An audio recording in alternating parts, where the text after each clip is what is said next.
IESF World Esports Championships, and neither do we. We've got our third series of the day, guys, and this one is going to be an incredibly exciting one. Sweden coming through as a favorite to run deep in the tournament. I know they didn't have the most flawless qualifier, but we still rate, just purely on the firepower and name value of this team. But Kazakhstan, I think, is a real dark horse, and I think the win over Argentina has got a lot of people excited about them. Yeah, absolutely. And this is obviously a rematch of the opening game, and that was 2-0. But as Adesk was saying, like Kazakhstan, that definitely should have been ancient at a bare minimum. They got so many opening kills on Dust too, and it just wasn't enough to close. And we look at this team, and we think that there's some really high-profile names in here. Haven't seen Pocha on the server in a hot minute, but I know that she's consistently grinding. I'm personally really excited to sort of see how she gets on today on the stage. But Team Sweden, when you've got the experience of Giuliano and Zaz, you've got Emsan, who doesn't really have the opportunities to go to LAN all that frequently and is now here. Like, this is such a good opportunity for her. Yeah, I remember back all the way in the very start of ESL Impact, casting Pocha was one of the first big, exciting, flashy players that I got to witness, and that got me so excited about her and all the teams that she's played on since. She's such a pivotal player. It's been a real shame we haven't seen her kind of back at the top level of the scene for a minute, because she's a very skilled individual, and I really rated the One Wing Gang team. I thought that they, first of all, cool had an insane amount of aura, but they also a really exciting team. And hey, we get two of them in the server here today. Miyu reunited with Pocha. Iveri's had plenty of experience as well the last couple of seasons. MJ the Queen's been kicking about. And Lana Banana, who is a player I don't think I've ever seen, not that I can recall, she has actually been performing really well. So I'm excited to see Kazakhstan in this rematch. Yeah, we've also got Yenken and we got Nia as well, rounding out Team Sweden. Nia obviously holding her craft in Astralis right now. Yenken was part of the NIP outfit. He hasn't participated too much, but I'll tell you who's participating. Pocha and MJ the Queen. Quick kills immediately. Zaz looks to trade. We know she's going to be aggressive, and she finds another. But it's the quantity of players that are currently overwhelming Sweden. Iveri locks it in. That is dominant from Kazakhstan. Yeah, nice little play. It feels really simple, doesn't it? Just two players go along with their spawns. Pocha gets over, and from that position, she's able to deliver a double up. Sure, they get traded out, but the damage is done. Zaz might get two, but Iveri's there to close it, and that's a very nice way to kick things started. Yeah, and look, on this team, it would fall, I think, to Zaz to be that aggressive rifler, to try and take this space. Giuliano, Yenken running behind, like that feels very good as a base for Team Sweden. But for Kazakhstan, they got some incredibly heavy hitters. We've spoken, obviously, about the outfit of the Impact players, but also Lana, the Banana, as you said, but MJ the Queen. MJ the Queen's been brilliant all event long. Yeah, she's been kicking about for a minute. I've definitely seen her in the server in various kind of stacks, but not seen her playing in the league so much. That's been what's been missing, that kind of next step. But this is invaluable experience for all of these players from Kazakhstan. And imagine a win over Sweden. What a statement that would be. It'd be revenge. Absolutely. And to eliminate, potentially, Giuliano and Zaz, like, that is massive. Yeah, right. After eliminating Argentina, who, if you remember, they were second last year. They got to the grand final. Very strong outfit. So Kazakhstan have already shown their intent today.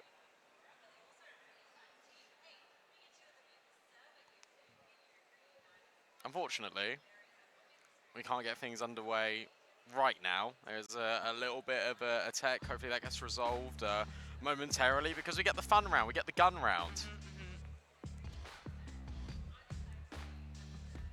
I'm not too sure what went wrong, because obviously we were casting the other games on the first day. I say the first day, yesterday. And we got to... it feels like we've been here forever. But the fact that Kazakhstan got so many opening kills and they weren't able to close it is kind of worrying. I think it's worrying on both accounts, because it's like, how did you not win? But also at the same time, how are Sweden not finding opening kills when you got Zaz? Yeah, it's kind of crazy. And actually, I had a look with Hawker at the stats, and Zaz is actually notably lower on opening kill attempts. I mean, it's still pretty standard, like around 23, which is pretty high percentage, but normally, if we talk about the ESL Impact online season against the best European teams, it's pushing 30 most of the time. So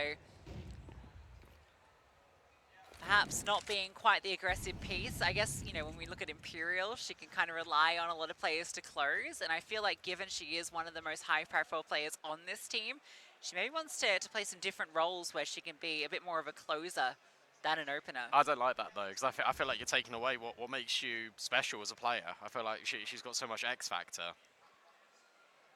We'll see. Quick scaling up towards short. Lana Banana just holding. That's a really fun name to say. Look at this push Rwanda though. Pocha with the MP9 has already spotted the bomb. Yeah, she's been spotted, so she has to scamper away, and she will escape. But now Sweden know that their position is known, but they have no other options right now. There's nowhere else they can go unless they just completely disengage and reset. MJ the Queen close by, MP9, a good weapon to deal with this position, but so many players swinging through, and the first one gets the job done. Pocha swings back in. Look at the long push as well. Like they are being suffocated, so they will try and go back towards short. Important fight here, one out by Zaz, and a lot of damage also done to Lana Banana, but she holds on. She gets one, nearly a second, so it's the MP9s that need to deliver. That one tap from Zaz, though, that might be enough just to set up this round. Pocha and Iveri now going to group up in towards short, but smoked off currently. Throwing a flashbang. Oh, Iveri does have one, so could potentially attempt it. HE's thrown over in a double up, and they do find the kill off the back of it. Now it's definitely on. Smoke and kit for Pocha. A flash out is great, but it's a team flash. Well, in fact, it's her own. And Giuliano now has the clutch. Pocha not ready for the reswing. That's close though, and again we are hitting round 3 on Dust 2, where the unfortunate circumstances of team utility. I mean, I guess that's self-sabotage in a way because it's your own flash, but it comes back to bite you. They're fine though. The important thing is that you got Giuliano still alive, getting those kills, getting Sweden notably on the board. But my oh my, that again gets way too close. Look at this push from Kazakhstan. They are so aggressive. Msan is holding, but the counter flash is brilliant to get me on the angle. Can they disengage? That's the question. Oh, not quite, but you might have been expecting a third player to have pushed. Ivanana will slide in, and yeah, completely unknown. Iveri also pushed, so she falls. And they've got the B bomb site, but they need to get the bomb there. And they can, as long as Giuliano goes now, like, it's all okay. Yeah. You got to be worried just about mid, though, because you don't know about the disengage, but Kazakhstan have reset, they got in towards A, so this will be a 2 versus 2, one in which you can go for, but at the same time it's planted on B and you got an AWP, and there's no kit. Yeah, this is really tricky. They gamble that's going to be the A side, and yeah, I think surely Pocha might post on the doors, see if she can pick something, and if she finds that kill, that will be an acceleration, but if you're not given the opportunity, oh, Jiggle, Yanka will drop down. In fact, a flashbang to set her up, a missed shot from Pocha. Ichi over the top, they are giving this a go. Pocha. This is an incredibly risky play. The no-scope, almost a chance, and yeah, she's removed. I'll be honest here, I'm not sure in the 2 versus 2, like, why you're pushing so intently. I guess they don't know about lowers, really, so they feel like they've got to take space, but it's so aggressive, and there's so many ways in which that could go wrong. Again, it doesn't, but I think the warning signs are here for Sweden. Absolutely. Well, it's going to be Kazakhstan on the eco. They got the AWP out, and we didn't really, unfortunately, get to see it get too active. That's such a shame, actually, for Kazakhstan, because of the fact they had 3 players in towards mid, Sweden didn't know about it. I mean, that's a testament to the recovery of Team Sweden, and maybe why they were able to get so many rounds in the end over the line for themselves on D2. They make the most out of every situation. Well held there against the eco. They clean up middle. Giuliano gets the AWP from the round before, so we'll get to see her against Pocha into this one, who I think, again, she's one of these players that will often prioritize the AWP, as we're seeing here. Very different to the teams that we saw play earlier. Yeah. As soon as Pocha can get an AWP, that's it. And now she's searching. Very aggressive, but also Giuliano wanted to give it a go. Well, she did get that first kill. Wanted some more. Okay, so we've got very lower, but they're just going to walk into B. I wonder what, like, maybe this is either familiarity from playing Kazakhstan before, but I wonder what the go signal is for them to be so confident no one is in B. It's crazy. There's so many gaps. Iveria's been spotted, so Sam will clear her easily. This will be another round for Sweden. Just comes off getting one pick, really. Yeah, I'm really trying to work out what the sort of activation point is for Team Sweden for Jenkins just to go, oh, okay, I'm just going to walk out B, like, instantly. Yeah, I guess they're seeing a lot of pressure being put middle and long early that they're feeling, you know, especially after Giuliano gets that first pick and then sees two more players fighting long. I think that's given that signal that B, at the very least, is only going to have one player, and so they go for the information play. That's crazy. Sorry, that's ridiculous. Okay, it's getting a little too eager there, Giuliano. Okay. Zaz. No reason for Nia not to swing, though. Yeah, very nice. Uh-oh, Pocha! Pocha! She lives. Just.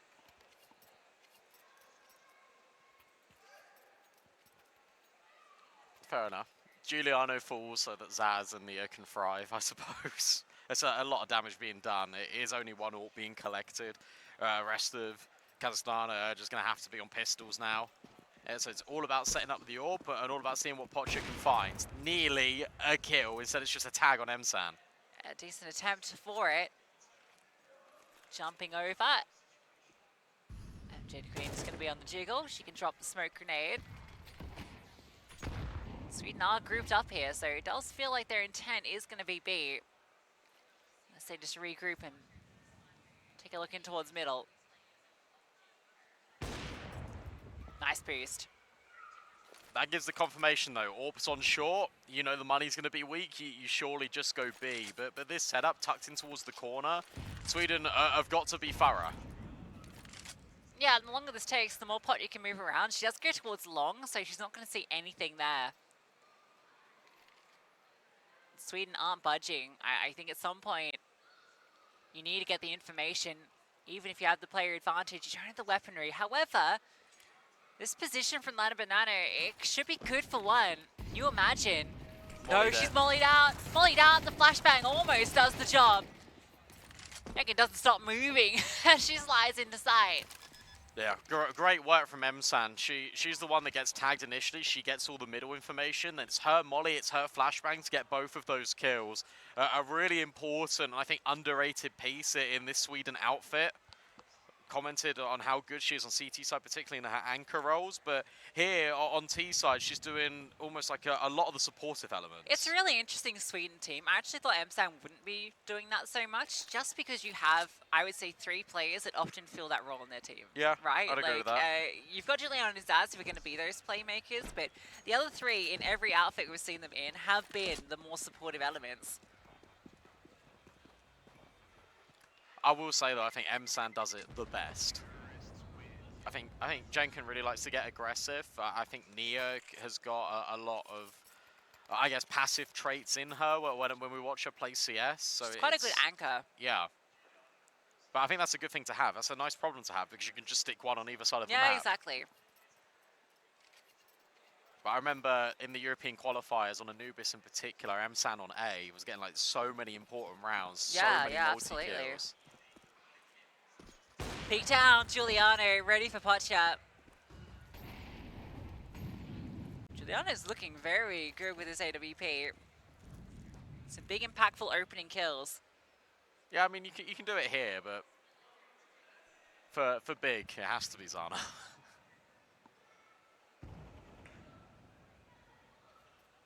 I know there was a period where Giuliano came back to CS and she was figuring out whether she wanted to AWP or rifle. She's looking a lot more consistent on it here, and it's funny because she doesn't really AWP anymore. Yeah, but almost a very solid secondary AWP that you can pull out. She can do it all. Uh-oh, Zaz. It's okay, the flash was weirdly good for that situation. Right. Oh. That's awkward. Yep. You gotta save this. The AWP gets picked up. I feel like all these gun rounds have been quite flat thus Yeah. far. Outside the one where they took all the control in middle, which they still lost. What I was going to say is, you think about like our cadence, our tempo when we were casting South Africa, Australia, is because they were making things happen. Like, it was so aggressive. And here it's like we're going through the motions and we're just joining alongside with Sweden, because it is just so simple. It's piece by piece. We take this piece of map control. Kazakhstan's going to respond. No. And then when they go for this next gunfight, oh, it's Sweden in the lead again. It just feels like such a composed way to address Dust 2. Kazakhstan needs to take a timeout. They'll have 30 seconds to breathe, but this is already 6 T rounds for Sweden, and they're in complete control. Yeah, they're having a discussion about the buy here, right? Because they could have, if they saved that weapon, have a really convincing one. Pocha can buy an orb. And technically, could provide something to one of her teammates. Iveri's got the drop too. But then, you know, is going to feel the most fleshed out. But after a really nice start to affairs, it has been Sweden just commanding the gun rounds. It will be this investment. Iveri not going to drop. Why not? Keeping money for another AWP later. Yeah, they're really prioritizing it. Yeah, and this makes sense. This is what I would expect out of Kazakhstan, because you want Pocha to always have a signature weapon all the time. But I mean, it would feel probably a bit nicer if you do drop an M4 here. It means the buy is a little bit more fleshed out. Yeah, you don't love MP9s on this map, but at least a good way to get advantage of them is to push. Look, by the way, at this. Sweden holding, they're anticipating a reaction, and they're going to get one. Giuliano on the line, it's missed, but the rifle network is more than adequate to dispatch of them. Be open again. This is a consistent weakness now for Kazakhstan. Look at the HV. There's a real chance to get the multi there, but instead they walk away with none. And now Giuliano ready for this push. No, whiffs the shot. But Emsan there to deliver. Iveri has taken one down with the Molotov. Knee is low. Pocha's pushing through with the AWP. You won't anticipate this. Nia's only just now going to start planting. But the smokes are up, which gives them some room to breathe. Well, that's the main thing. You just need Iveri to take as much attention as possible. And Pocha needs to just start walking, but it's Emsan that gets the kill on Iveri. And now Nia doesn't need to move. Pocha has been heard scoping as well by Emsan. So yet again, her doing everything, but that is a great shot. And goes for the other one. Pocha's gotcha, and Kazakhstan has a third. And that's why we hype up Pocha, baby. That's why they prioritize the AWP. Because she can pull that out. The perfect position to swing on her, but she slides into that little gap. The perfect headshot. Check this back.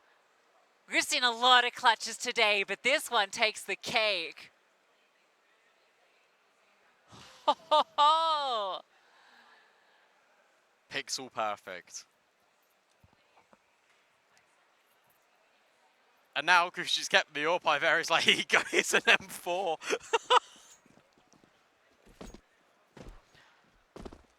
A little bit of a shell-shocked round for Sweden, but they want to take long. They want to be aggressive. They're the ones now setting the tempo. Crazy low HP didn't even matter onto those layers because it's the AWP. Long control established. This one from Sweden looks pretty clear. Top mid lurk from Emsan. The AWP is very much present on the side itself. Pocha taking point. A lot of rounds, it's kind of her teammates falling and she has to pick up the pieces. This time she's getting very active. Wants to get the information. A move into car. Oh, that looked unfavorable, but she's very quick. Yeah, that is actually ridiculous. No way she goes some more. Of course she does. Oh, but misses. Yeah, now she gets the info at least, and there's the swing from Iveri, and she's cleaned house. Low HP, long range spray doesn't work out. It's on to Giuliano. They sit back, Kazakhstan get bored. Yeah. Come on then. We've seen an AWP clutch out of Pocha. Let's see what out of you. 35 seconds, bomb dropped. It's she wants to save, surely, because her teammates can all buy. She'll get the AWP into the next round. No, she's actually going to come back. She wanted to see if anyone was pushing. But as soon as she gets one, the swing's going to be instant, and she doesn't get the one. Big round from Iveri. We saw Pochia take point, but it was Iveri that got all the critical kills.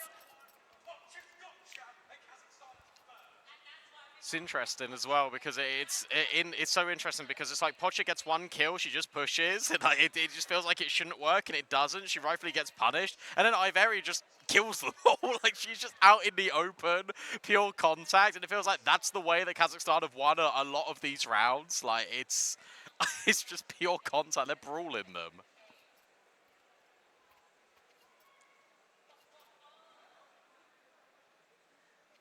All right, a couple for Kazakhstan. A timeout as well. They want to keep their heads cool.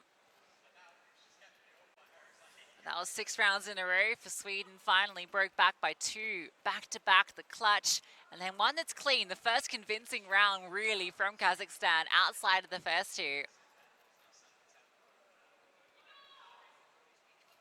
Confidence build-up for this team that was on the back foot.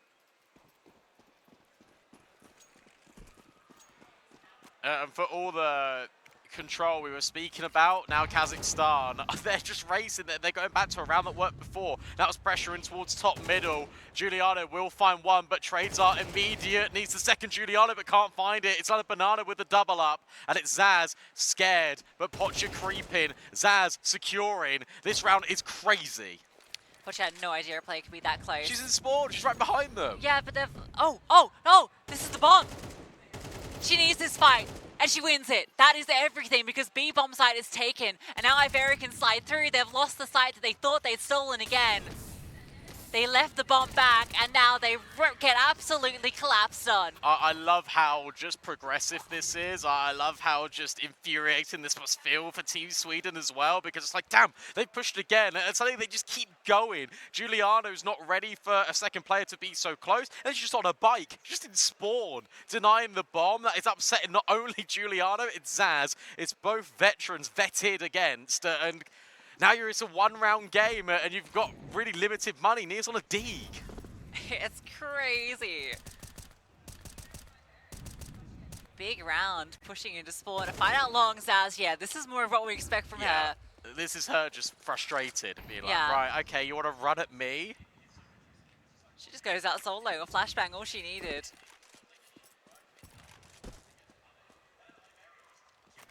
Oh, MJ the Queen. What's going on here? Iveri. Oh, she's managed to double up. And now MJ the Queen strikes. Check that out, a double up. We're going to be all tied up, surely. Has to be. And it was Zaz that got the opening kill, and now she's the only one left. Frustrating for Zaz. The call feels right, too. You've got Zaz with full long control. Sure, you want to go through short. It's the logical play, but Kazakhstan read that. 2 double kills from the defenders. Pochia confirms it. Kazakhstan tie us up. It's really cool, actually, to see that MJ the Queen makes that play through the mid-doors smoke, because she's backing up Iveri just in a way that Sweden are not going to be prepared for. You may expect a push coming down lower, but M-San's always been holding sort of outside. Giuliana did it that one round, so you go through mid instead.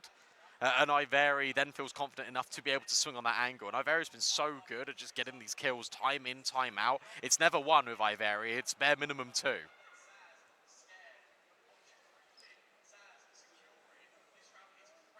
It was still a really strong half from Sweden. Remember, they got 6 gun rounds off the bat.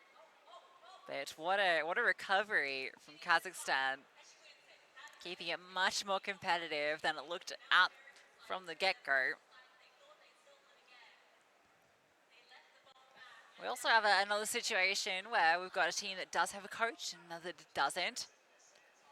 But I think the difference here with this coachless Kazakhstan is, yeah, you got players that, I guess, been around for a minute, but do they have the experience playing on the stage, right? And that's something that I think they might be lacking a little bit, and being able to call those pauses and keep everyone in check in the pressure moments. Yeah, it's one of those where I do agree to a certain extent, but they did take that pause when they were trying to figure out their money. Also, I think it's where they're the underdogs as well. I feel like there's so much more pressure is here on Sweden, because their expectations was just get through the groups pretty easily. That's true. And now they've been struggling, not only against Team France, but also against Kazakhstan in the opener, straight through for MJ the Queen. She's trying to close the gap and has overwhelmed Nia. Okay, M-San just taps on back through. Oh, okay, Giuliano. That's a perfect shot.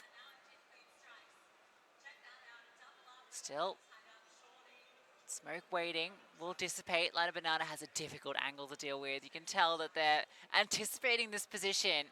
No one blinks for Kazakhstan, but Lana Banana is cut between two spots.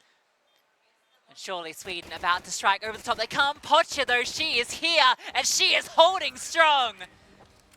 We know Orp is good with pistol. She shows it. How? How does that fall apart for Team Sweden? They knew that that player was locked in towards doors, but the way that they fight window, they just go out window and then just drop. They don't jiggle, they don't swing to clear for backside. That feels really sloppy in that retake effort. There is no way Pocha should be getting as much real estate as she did. Check out tracking, though. It's so good. Headshot on a play that's falling and then just following the second one. Flash long. Oh, very good. Really, really good. Oh dear. Okay. Should be fine now. Yeah, you can just go mid to B. Take a fight long range of a Mac 10. Probably not the best advised, MJ DeQueen. Yeah. Sure, they don't have armor, but now you've got two players that have got weapons. You've got Smoke and HE. You picked up a flashbang as well. Pocha, is she going to take the aggressive line? I wonder if she really wants to peek into this. She'll go ahead of it. Good kill, but the trade is there. How has this round gotten to this? Iveri, backside 1v2, and she's spotted. She's able to reposition. This smoke is actually to her advantage. Giuliano can't quite convert, but that was a full eco. Yeah, it was. It was a lot of damage, but it's Iveri again in the situation where it's high pressure. You need a multi-kill. She's going to give it to you. Really well handled. I like the fact that she's just looking at the edge of the smoke just in case. As soon as you see the bullet tracer, it's like, okay, instant lock-in. They haven't got armor. NT from Sweden, because that flash play long does net them 2 kills. It nets them 2 rifles. MJ DeQueen nearly gives them an extended arm into going for that retake because of hanging around. Another leg for Pocha. It's Msan that gets the first kill. Ooh, that's the bomb, but actually the smoke lands and Msan just continues to spam. Damage down back in response. Iveri. She's just hanging out here. There's so many smokes long. Look when he... Yeah. And she's removed. Msan has lockdown long. Much better. And now Zaz can still remain in towards mid, can still be a threat. Yeah, Lana Banana's just not ready for that whatsoever.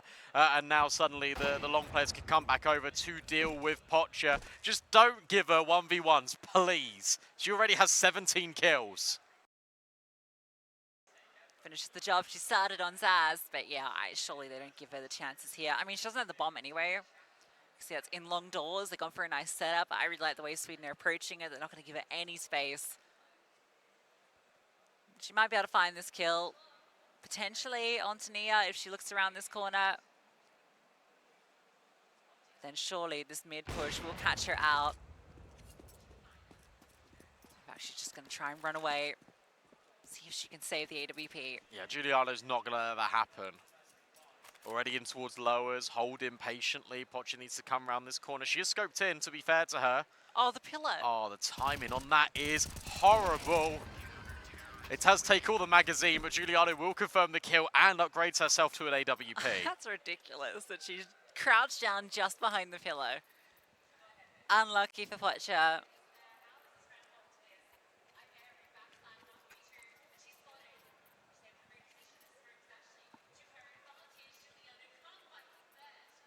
So now Sweden get their first on the CT side, and it's actually a kind of forced investment. Still players don't fully buy into it. Pocha didn't get armor, but she does have the scout. We've got pistol players around her, so certainly a chance to do damage.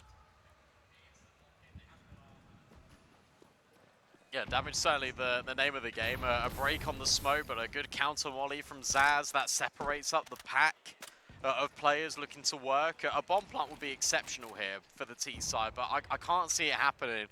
Unless Giuliano gets sideswiped, a double peek to try and promote the scout, but in steps Jenkin, but it's not even for one.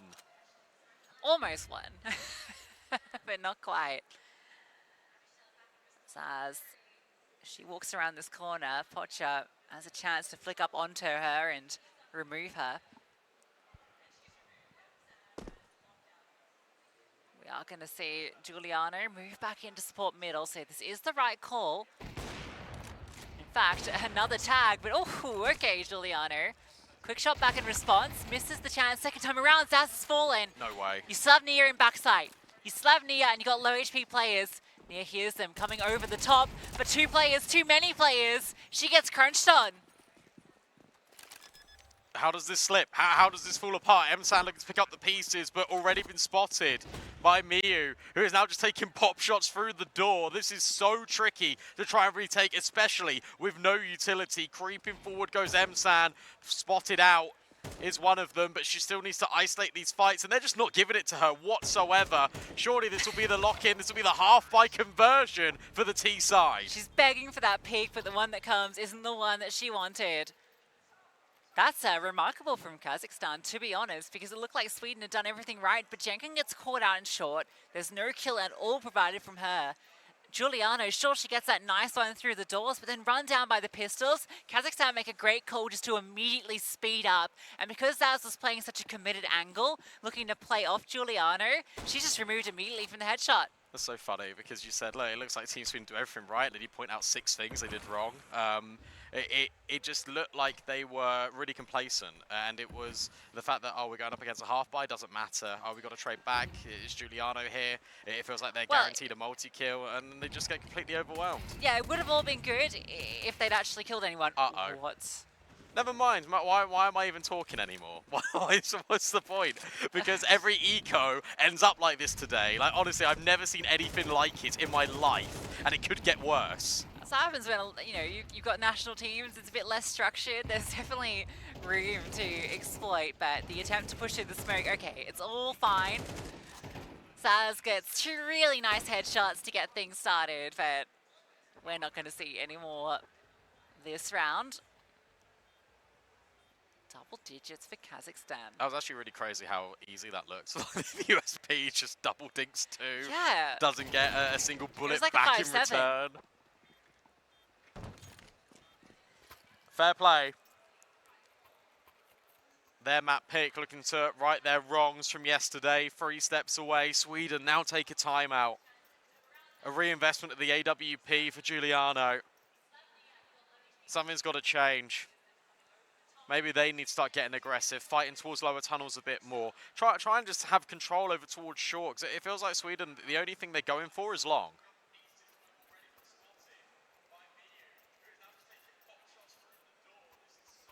All right, we get the ult back for Pocha. I feel like she said that almost every round. I feel like I've not even seen her with a regular rifle. It's incredible how often they're able to get out the sniper for her, and for good reason. A big part of why they're suddenly in the lead, looking to get revenge over Sweden. This is the most stacked group here, hands down. Yeah. Every one of these teams you can make a case for.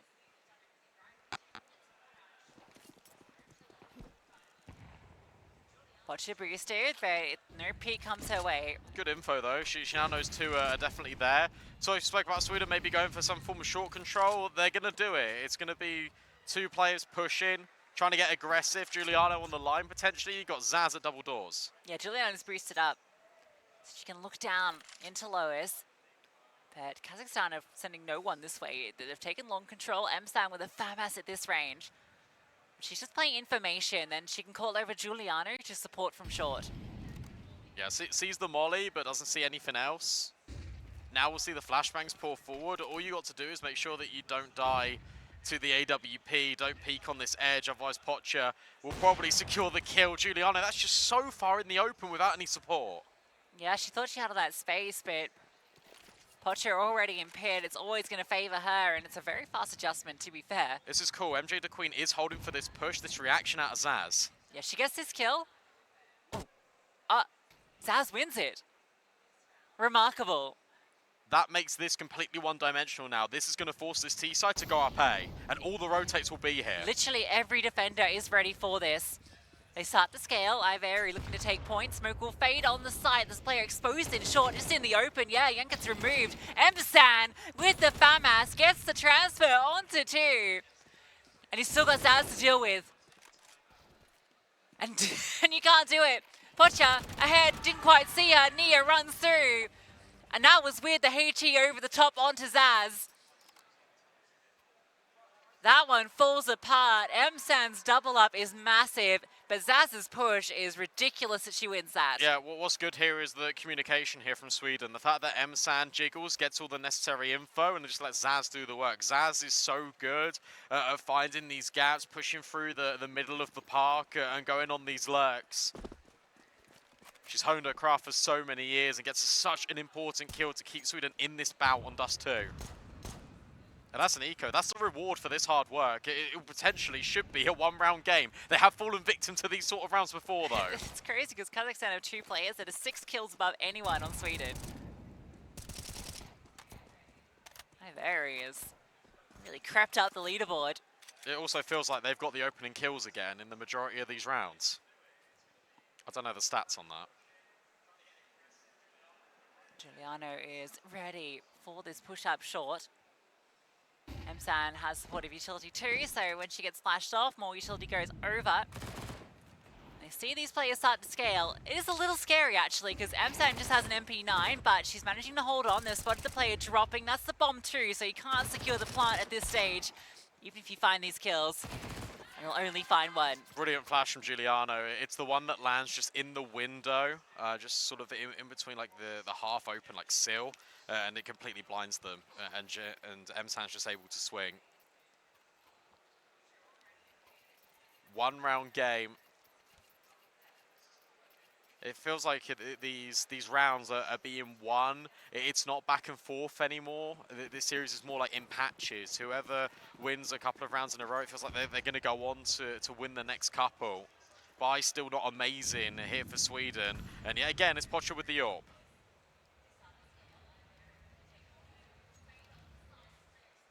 Will the peek be given to her? Nia's just jump peeking the angle. Oh, spotted. Pocha is hunting for this. In fact, she wants to catch off Zaz. What a heads-up play. Anticipating the rotation, Pocha takes things into her own hands. And now Iveri activates on the lurk. They're getting dismantled.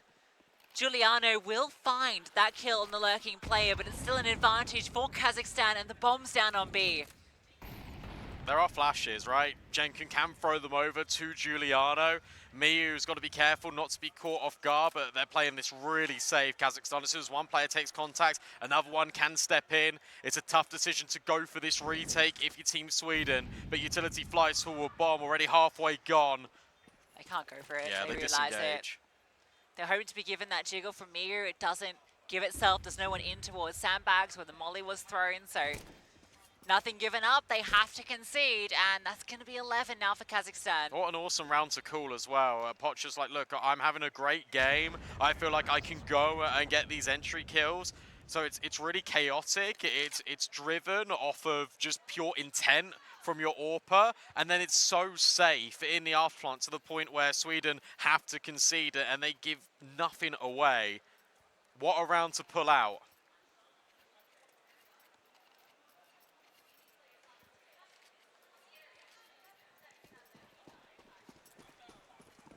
Will be the reinvestment, but it's not the prettiest. Jenkin gets very aggressive. Sees me throwing that utility. She's going to disengage. Pocha looking to try and run it back, but it's more active hold this time around. But still, Zaz peeks in. Nia in a good position to trade. They might not be anticipating a player close by, and that's the bomb given over. Nia with the MP9, Pocha trying to find her, and she will. The smoke landed on Dorse at the same time, and Lana Banana by her side has given her the space. Feels like anytime Pocha goes here, she finds 2. It's just simple CS. It isn't anything like really overcomplicated. Giuliano tries to complicate things though, but MJ the Queen will trade immediately. Too many players for Sweden to deal with, and sure, it's a bomb denial, but they've got over a minute left on the clock. M-San watches on as the scoreboard keeps lighting up. Pocha dismantling of all of her teammates. Bomb finally committed. But this retake again feels improbable. Of course, it's Pocha to close. 3 kills and a leg through that. Obviously, she's been at the spearhead of this, but you've got to give your props to Iveri, who has been in and out of a few teams as of late, and it's good to have this resurgence from her.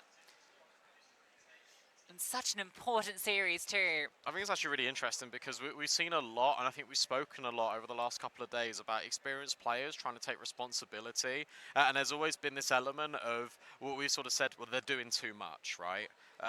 In this case, it is the combo of Pocha and Iveri, but it's weird because it actually just feels like it's enough. And whenever Pocha is making these plays, Iveri is in a different part of the map, trying to lock off these rotations, trying to make sure that the Team Sweden always feel uncomfortable whatever stage of their planning of the retake. They're going for the retake. They're hold on a different area of the site. It's been a really powerful duo just to watch almost evolve over this game. And you got to remember, again, this was Team Sweden coming through looking like they were incredible and in complete control of this game, and it's completely turned against them. This is the best T-side AWPing I've seen, like, this entire event. And Iveri's got the AWP now, not Pocha. Yeah, had the spawn for it. Not bad. It's Pocha coming over the top, so she'll come out on it. This double up in short, are they going to be ready for this? Light Banana, does she want to... It's a 5-7 in there. The weaponry is not good for Sweden to stave off Kazakhstan. Yeah, say that again. This is the best Kazakhstan to close their map pick right here, right now. Not an M4 to Team Sweden's name, so they've got to get proactive. A reset through the mid doors, but they get smoked instantly. An MP9 at long from this position does not feel good, and the smoke that she's deployed actually gives the T space to work with. The flash comes out, she does avoid it, and now will be spotted. But yeah, I mean, what are you going to do from that spot? This might just be it. This should be it. Look at the position out of Pocha. She's holding for this scaling in towards short. M-San should be dead momentarily. And then between Giuliano and Nia, they haven't even got 100 health between them. She's not missed a shot. And look how safe they're being. They've got middle, Pocha's locking it off, so they're just going to run B and make sure, without a doubt, they win this.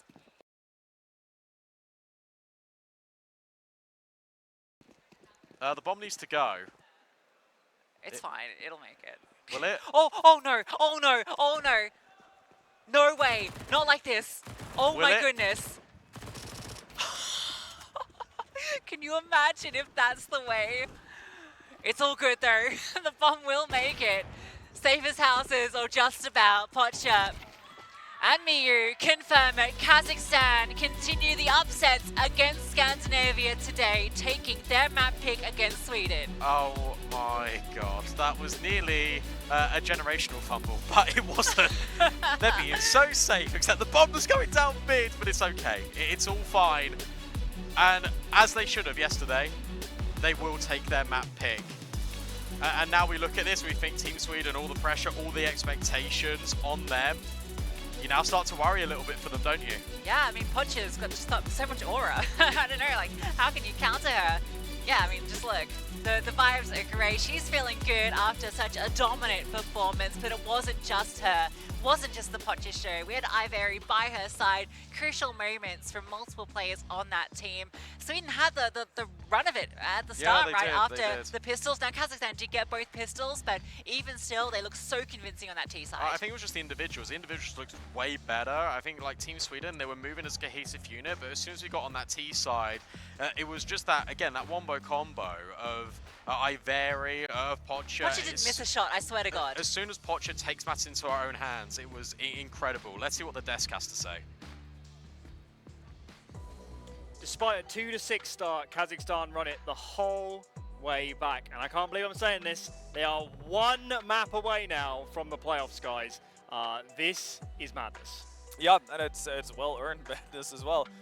Again, we've seen a bit of a trend from the CT sides on Dust 2 so far today. I think Kazakhstan did their best to kind of continue on with that trend.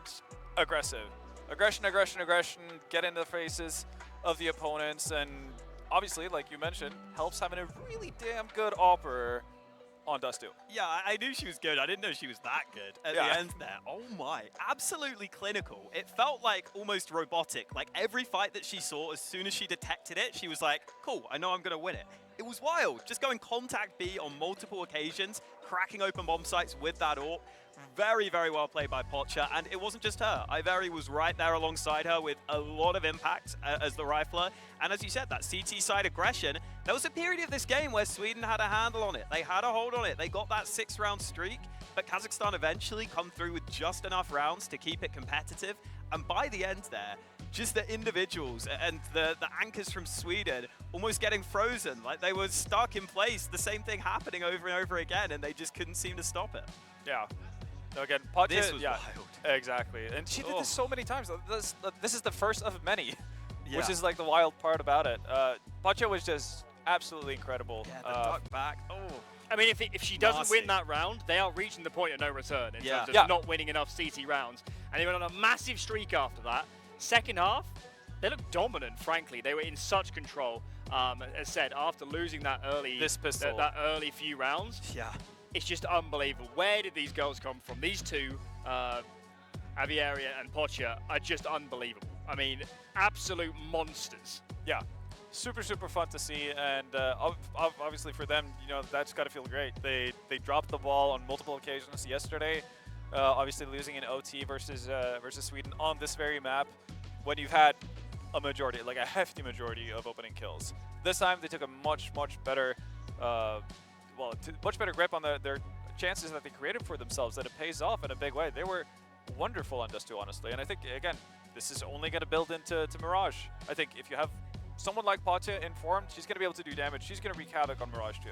Yeah, and you could definitely see where a lot of those opening kills were coming from for Kazakhstan. Yeah. Like, crazy that she's able to keep getting away with it. I think from Team Sweden's side, we saw Giuliano AWPing a fair bit, and she did look solid. I think that was important to see. I don't think that was a problem for Sweden. I also think the kills were fairly even, but I would say that Zaz, just with that aggressive playstyle, was doing really well and getting a lot of impact. And then sometimes they would just lose the round elsewhere, which I'm sure was a little frustrating. But I think it's one of those where it's not the end of the world for Sweden. It was still a close-ish map, and we saw some of the individuals shining.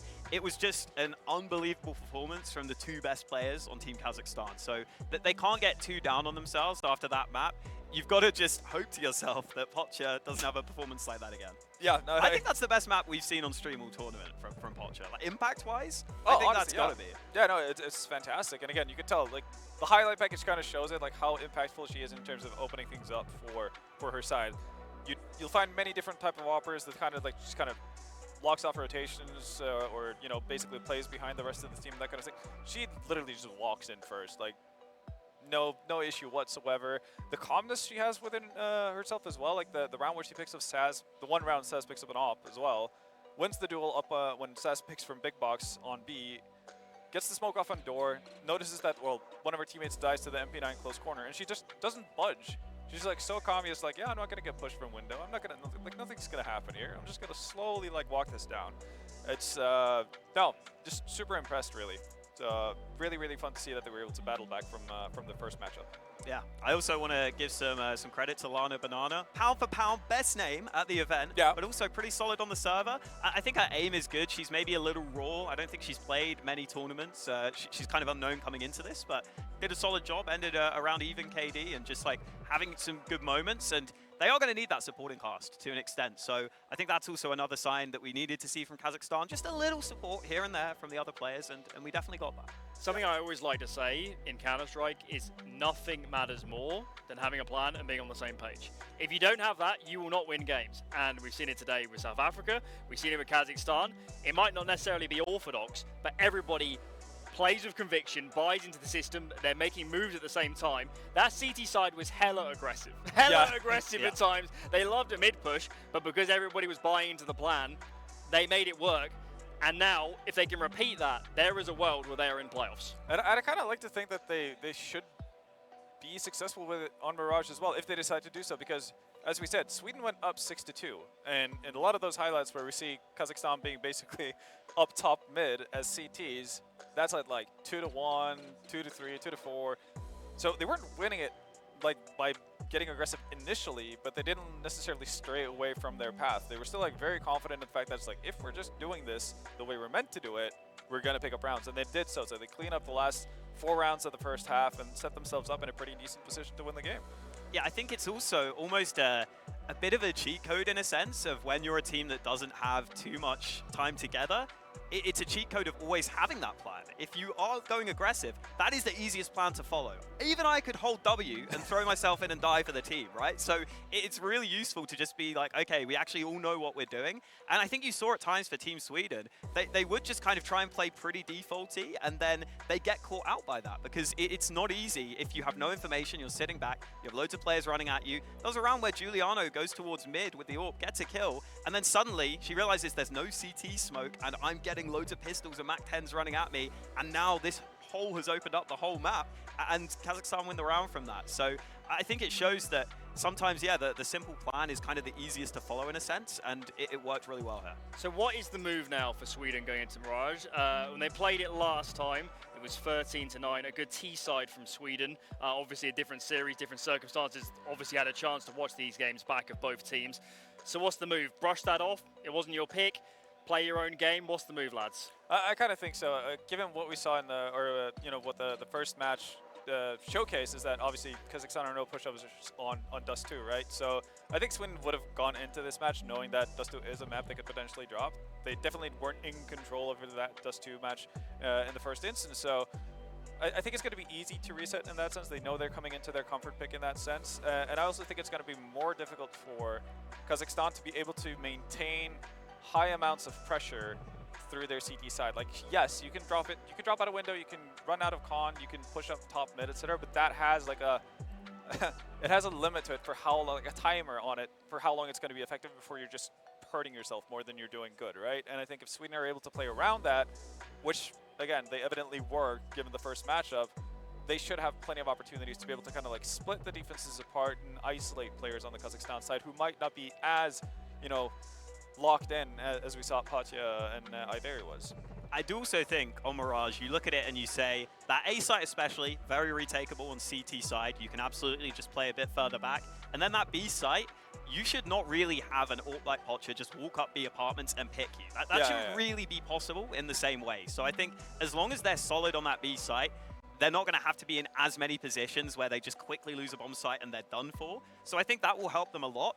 And I also do think someone like Zaz can absolutely call for some plays and just say, every now and then, call for a teammate with her maybe, go for a push through underpass, go for a push through A-ramp. It was pretty successful when she was doing it. And so I think on Mirage, it should be freed up more. And I think Sweden should be okay here. But there is that scary thought of if Kazakhstan do the same thing again and just run you over, oh, you start to get those nerves because they could be out if they're not careful. Lightning fast predictions, Hawker first. 3 maps or not? I think we go 3, but I think it will be close. Yeah, I'm leaning towards 3 as well, but I'm happy to be surprised. We're hoping for 3. Mirage to follow. Sweden fight for their lives. Lose this, and they're going home. Don't go anywhere.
whatsoever. Havlik has been spotted out. One more name comes on through. Takes him down to Brazil. Are you kidding me?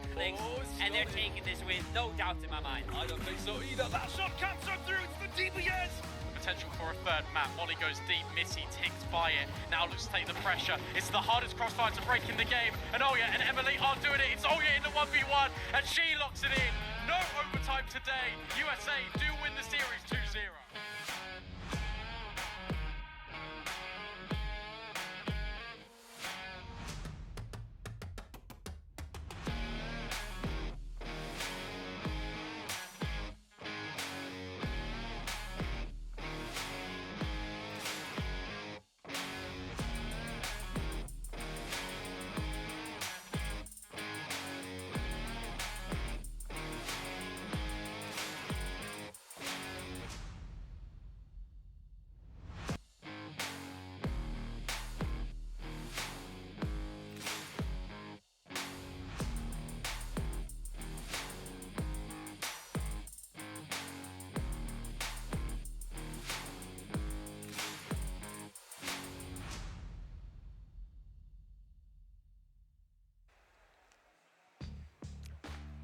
Jumping back in to map 2 then of this series, and I asked you this question, Lucy, when we were off headset. I'm going to ask you it on headset now.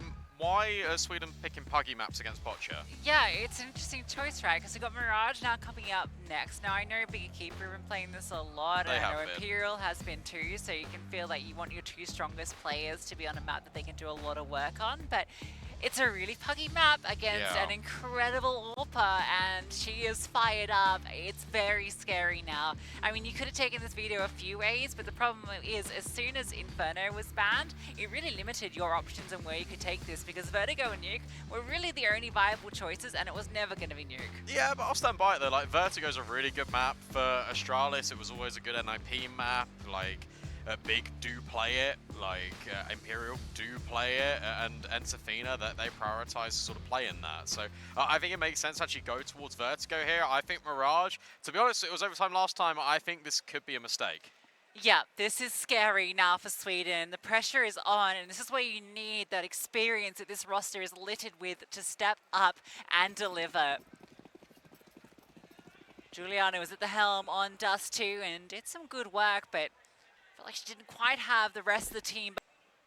This one's Symbol from Sweden. They group and they're going to pop out Palace. Good timing to do this as well, because it is just Lan and Banana jiggling in from CT that smokes would go down to get a safe haven. Pocha in at jungle. That's all you got to be scared of. That's where they want to go too. This is what the intention is with these smokes. It's the deep con smoke and the CT smoke. So they want to assert this space. Pocha sits back. Bomb goes down. 5-on-5 retake. There is a kit. Yeah, they're being really loud about this rotation as well, so Team Sweden should feel pretty settled as long as they set up quite comfortably. Look at this as well. Nia holds with the connector play. Lana Banana finds Zan. About info too, and there's no smoke, but that might not matter if you just shoot them out the server. We know what Pocha can do with a pistol. Lana Banana sticky it. She's going for the full defuse. Oh, she's done it right in front of them. How? How is my question? How does this happen again? Protect Madam President. You've got San obviously going for the lurk. No, it wasn't. She was in Palace. You had someone else going for the lurk through jungle in towards CT, and that means there's one player in theory holding the bomb. 3 for 3 on pistols, Kazakhstan. And in most of those cases, it actually really felt like Sweden should have won the pistols. Oh, Pocha, not anticipating that AK swing. She just wants to take the fight out in the open. She's punished. The thing is, this is either going to rile up Zaz and Giuliano to a point where they're going to be undeniable, or it's going to go the other way, and they're going to keep making mistakes, and Kazakhstan are going to just build off them. It hasn't worked out this round for Kazakhstan. It was just incredibly aggressive, but it's that wide swing out of Giuliano, taking risks. I think we're going to see more of that as potentially frustration begins to show. Yeah, absolutely. Check out this position from Jenkins. She's just slid into connector, completely unknown. Yeah, Lana Banana has no idea that's coming. However, this isn't going to be an A play. This is all intending on going towards B. Sweden have done a good job of not making this clear. And so Miyu will find out, but it's the last possible moment. MJ the Queen does kill off one player, so they can focus their attention here. That hate nade is everything, but it leaves it to Iveri. Yeah, this is still tough though for Iveri. Bomb not down is the big thing here. Flashbang, brilliant to set up MSAN. Really good work from Sweden. They stay calm, they stay composed, and they immediately reply. Yeah, I do think Kazakhstan were expecting such aggression out of the gate with this force buy. You're certainly not anticipating just the wide swing AK top middle in that force buy round. This is kind of goes back into what Hawker was saying on the desk as well. It's like Team Sweden were playing very default. It could be a little bit predictable, and you can punish plays. And if they start to sort of deviate away from that, if they go into what we've been saying all series long already about what makes this team special, the Juliana, the Zaz X factor. That does feel like a bit of a rare mistake from Pocher in that round. Do have the force back, but it's nowhere near as scary as Sweden's. However, this pushdown ramp means that they have a lot of the information. I don't think Nia will hear those rotations. Oh, the bomb might even get caught. No, it will get away, but that timing is actually terrible. Yeah, a necessary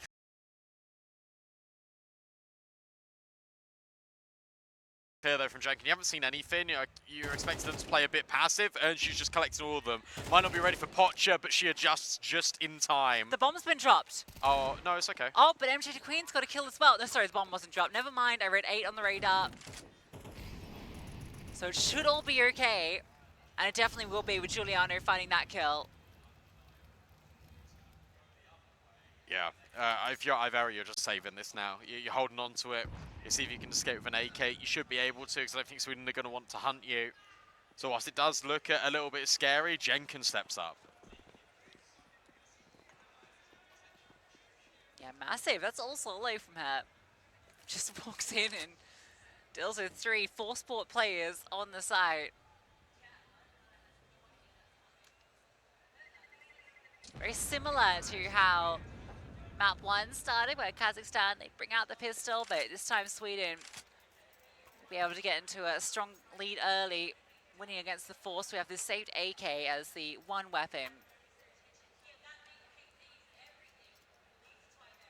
What do you do here? Do you maybe fight middle? Do you just try and see what that potentially looks like for you against Sweden?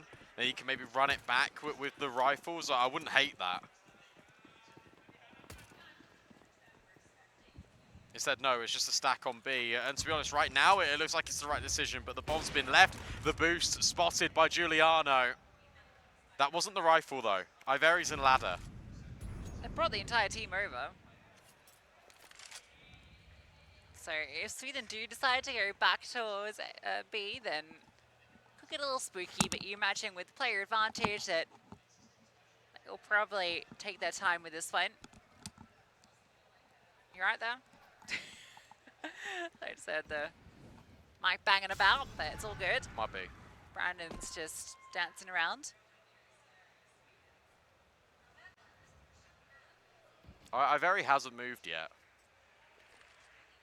That smoke is a little bit iffy. Zaz didn't spot it, but there's a gun barrel. Well, she'll now be aware of it. Kill instantly collected. Is there a trade? No. Iveri dropped immediately by Zaz. This round is all going to plan here for Sweden, apart from that one kill. Yeah, Zaz. She'll just jump up, take it into her own hands. Quad kill from Zaz. She had a quiet dust too. She looks to be loud here. She needs to be. Let's be honest. We speak about the experience of this team. The primary bulk of it comes from both Giuliano and Zaz. We need them and we anticipate them to have a better showing here. And we've already spoken about the potential of, oh, what if? What if Kazakhstan eliminate Team Sweden? It feels strange not having a playoffs with no Giuliano, no Zaz in it. Zaz is super loud. Iveri's going to hear all of this, but Zaz is able to turn back and get the kill. But Miyu swinging has doubled up, and Giuliano gets away, but with low HP. Yeah, this now against Palace is lurking, but Pocha is holding, and of course she doesn't miss those. Giuliano's 1 HP with the AWP. Nia was progressing in under. She needs to be that late lurk to try and lock things in. Maybe she can catch off MJ the Queen. A good read there from Pocha. That play would come through Palace. Oh, spotted, but Nia, she gets the info too, but Pocha drops the bomb. And you know where Nia is. She has a decent chance here to isolate these No, she doesn't. No one has a decent chance against Pocha. She's so aggressive. She is so unbelievably aggressive. Like most all not pushing in towards ramp there. And she does because she knows that she can isolate the kill. She's got the confidence in her aim to be able to do it. It's another Pocha masterclass. It's brilliant.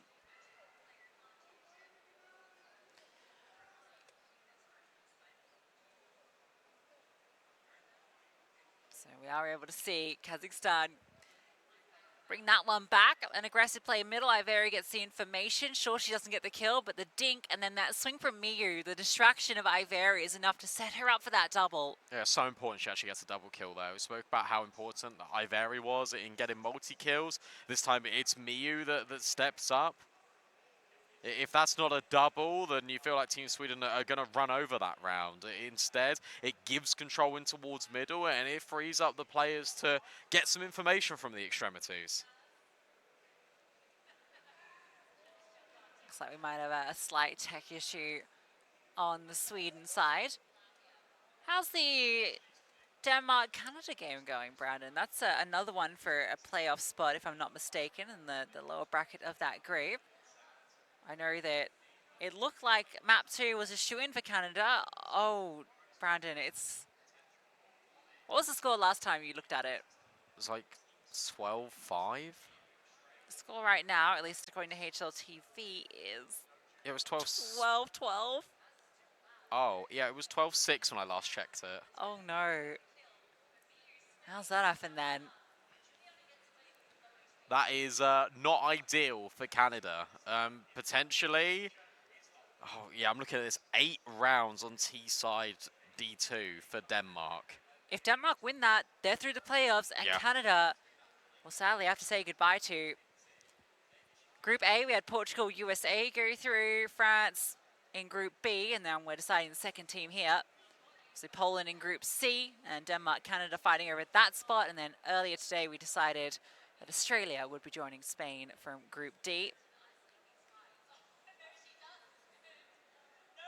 Trying to think how that works. Obviously, it's like winners will play like runners up of groups. Yeah. Does that mean what? Portugal will play in Australia? I believe so. It's A and D and B and C. So winner of this will cool most game. likely play Poland, which... Good luck. Yeah, good luck, I guess. That's a tough draw for either squad. Well, I think, to be honest, if Kazakhstan can take this 2-0, I actually think they've got like an okay shot against Okay. Poland. Pocha's playing insane. That is Like, true, but Fiku, I think she puts up more of a challenge. They go fast, but they go fast to Pocha, misses the flick. Doesn't slow her down, but Jenkin will overwhelm her, and tapping long range can't connect onto Miyu. So at least the support is there, but it's still this crunch into the B bomb site. There is this push from Iveri through underpass, but it's still just Miyu on the site with 2 HP. She just wants to stay alive. I don't think she wants to swing at all. They're just trying to delay to allow the rotations to come through. And her just being here has been such a nuisance. There's Iveri on the lurk. And they might just leave. They need to go back towards... the bomb, but then a different bomb site. Yeah, look, they've got this play from Zaz in jungle to try and set things up. She can't swing this, though. It looks like MJ the Queen is aware that this could be a possibility. Lana Banana's just tucked in at CT. They're fully aware of the gaps here. Yeah, they leave this open, so this triple CT setup, I don't think Sweden will be anticipating this many defenders here. 1 for 1, bomb is dropped, so you now know that there is one more player here. But are you expecting a second player? I'll be honest, I was expecting Zaz to activate at least 20 seconds ago. and she doesn't, and she now resets, and that means that Iveri can do this. That's the necessary fight. Look at the HP bars, one low for either side. Bomb now committed and planted. Giuliano needs to do the damage, and she does. That's a bit of vintage Giuliano to get the blood flowing for Sweden. The spray transfer onto the second, and that was the high HP player. Kazakhstan felt like they'd made the right moves, rotating to A silently. They have 3 players in CT, go 1 for 1. But Iveri, the MP9, betrays her. If she has a rifle in that position, Zaz most definitely falls. I'll tell you what, though, I'm really surprised that Kazakhstan even give themselves the option to die from ramp, given how safe Lana Banana was playing. You move in towards CT, sure, the rifler comes over, but she could slide out towards triple there and not be spotted by ramp. Gonna get the B stack, and Sweden walk into A. This has started very much how D2 started, so I'm not worried yet for Kazakhstan, but at the same time, it's another one of these games in which Sweden feel like they're in complete control, and you're sort of watching with bated breath thinking, how does this go wrong? Because it looks so good. That was such a swing round.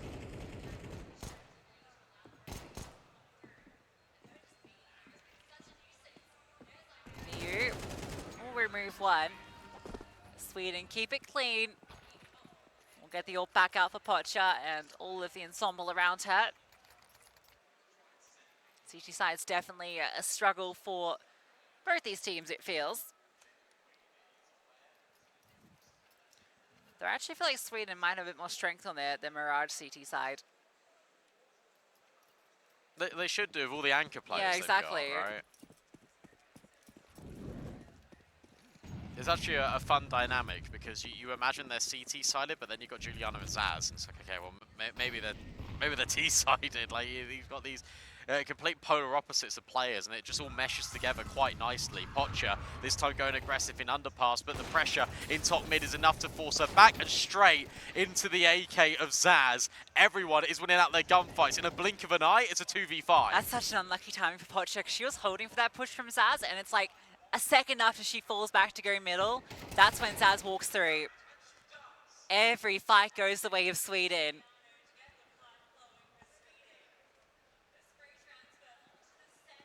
I think it's really well handled by Team Sweden. I think Zaz has just got that experience just to delay. She'll go when there's guaranteed contact. Lana Banana having a little bit of a rough game. Can deny the bomb here for a freebie, but can't get the second. Instant trades out of Sweden. Yeah, again, they take a commanding lead.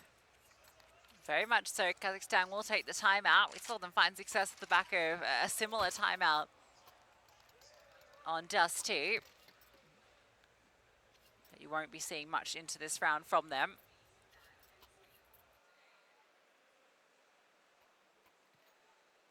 Any update on that Denmark-Canada game? 15-15. Oh my god, double OT. It's so difficult. They find the 3 rounds that they were missing, but it's just to stave off the loss. Respectfully as well, like Denmark should be winning that game, like a lot more convincingly than they are. Yeah, it's true, but Canada also should be able to close at that position, you would think. At that position, yes. At least to get the 3rd map. Especially when it was 12-6. Yeah.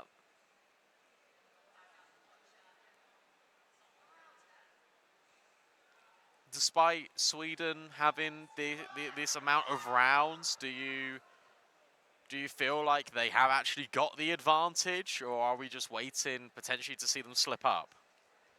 I think if Sweden can come away with maybe 1 more is maybe enough, but 2 more rounds in this T side, I think that they're sitting pretty to take this.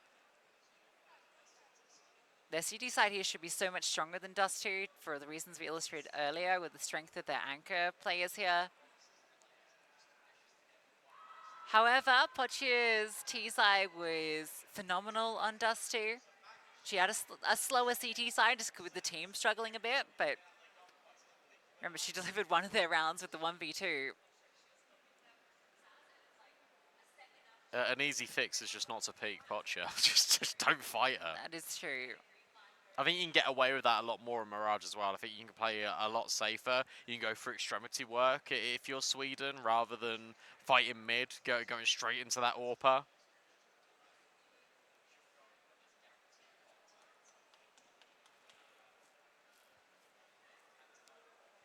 Hopefully be back in the server shortly. It's been a fairly long affair here, and we're eager to keep the action continuing.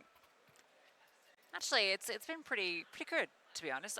We've not really had too many big tech issues. It's not to jinx it, but Well, you have. considering the amount of games that we've had each day, 3 best of 3s, there's not been too many major delays. So that's good. Well, you spoke about getting 1, maybe 2 more. That this feels This is pretty one. much nailed on to get 1, right? Yeah. Fun flash, Ivari setting up the utility, letting the players scale in from short. But Giuliano is holding the angle. Doesn't get rewarded with a kill. Meanwhile, Nia's trying to disrupt the player throwing the utility, and it all shall be a collection shortly. Giuliano finds 3 in the end, 2 of them with the sidearm, and Sweden got up to 7. Yeah, sometimes the pistol is just the weapon for the job. More kill reward too. All right, back at it, Kazakhstan. Yeah, if they can secure a 4-8 half, I still give them hope to take this. But it'll hinge on obviously taking the pistol, getting off to that strong start, and this is fast from Sweden. They just want to go straight in. Zaz again leading the charge. Lada Banana will hold her ground for a moment. Ivari somehow able to stand tall. Pocha's been removed. That's huge, but they can't deal with Ivari.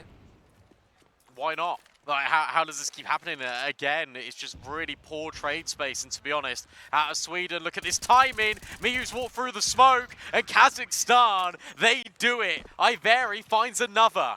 I don't know how she was able just to sit back in CT and hold her ground for so long. Just really poor trade space now out of Sweden, but yeah, she should have been taken down at one of those individual swings, but it was really nice to kind of get Zaz involved early. They got the trade out jungle, and things just all fell apart in CT spawn. And that's with finding the kill on the Pocha too, right? You disable the star of Kazakhstan, who has been such a bane to your existence. But where one blinks out, the other shines bright. That one's too easy for Pocha. Way too easy. What are they doing? It's almost like they've got pistols. They don't. This is a full buy, and you've just dry contact ran out mid. No smoke. Or at least it's a little bit delayed, but no flash, nothing. MJ the Queen's just pushed top mid and dealt with Zaz. The bomb is stuck top mid. Yeah, I mean, you knew that was Give coming. it to him, Pocha. I love watching her play. When she's in that flow state. What I will say with Pocha, and this has happened a couple of times this series, but it feels like if she misses one shot, she's done for. But if she hits the first shot, she gets a multi-kill. I don't know what it is. Yeah. Rarely misses though, that's the thing. Yeah, she's like, you know, in a fighting game, she's just like chaining moves together.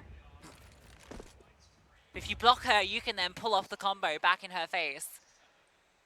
Playing with Giuliano, and maybe that's not a game you want to play. Yeah, don't give this to her.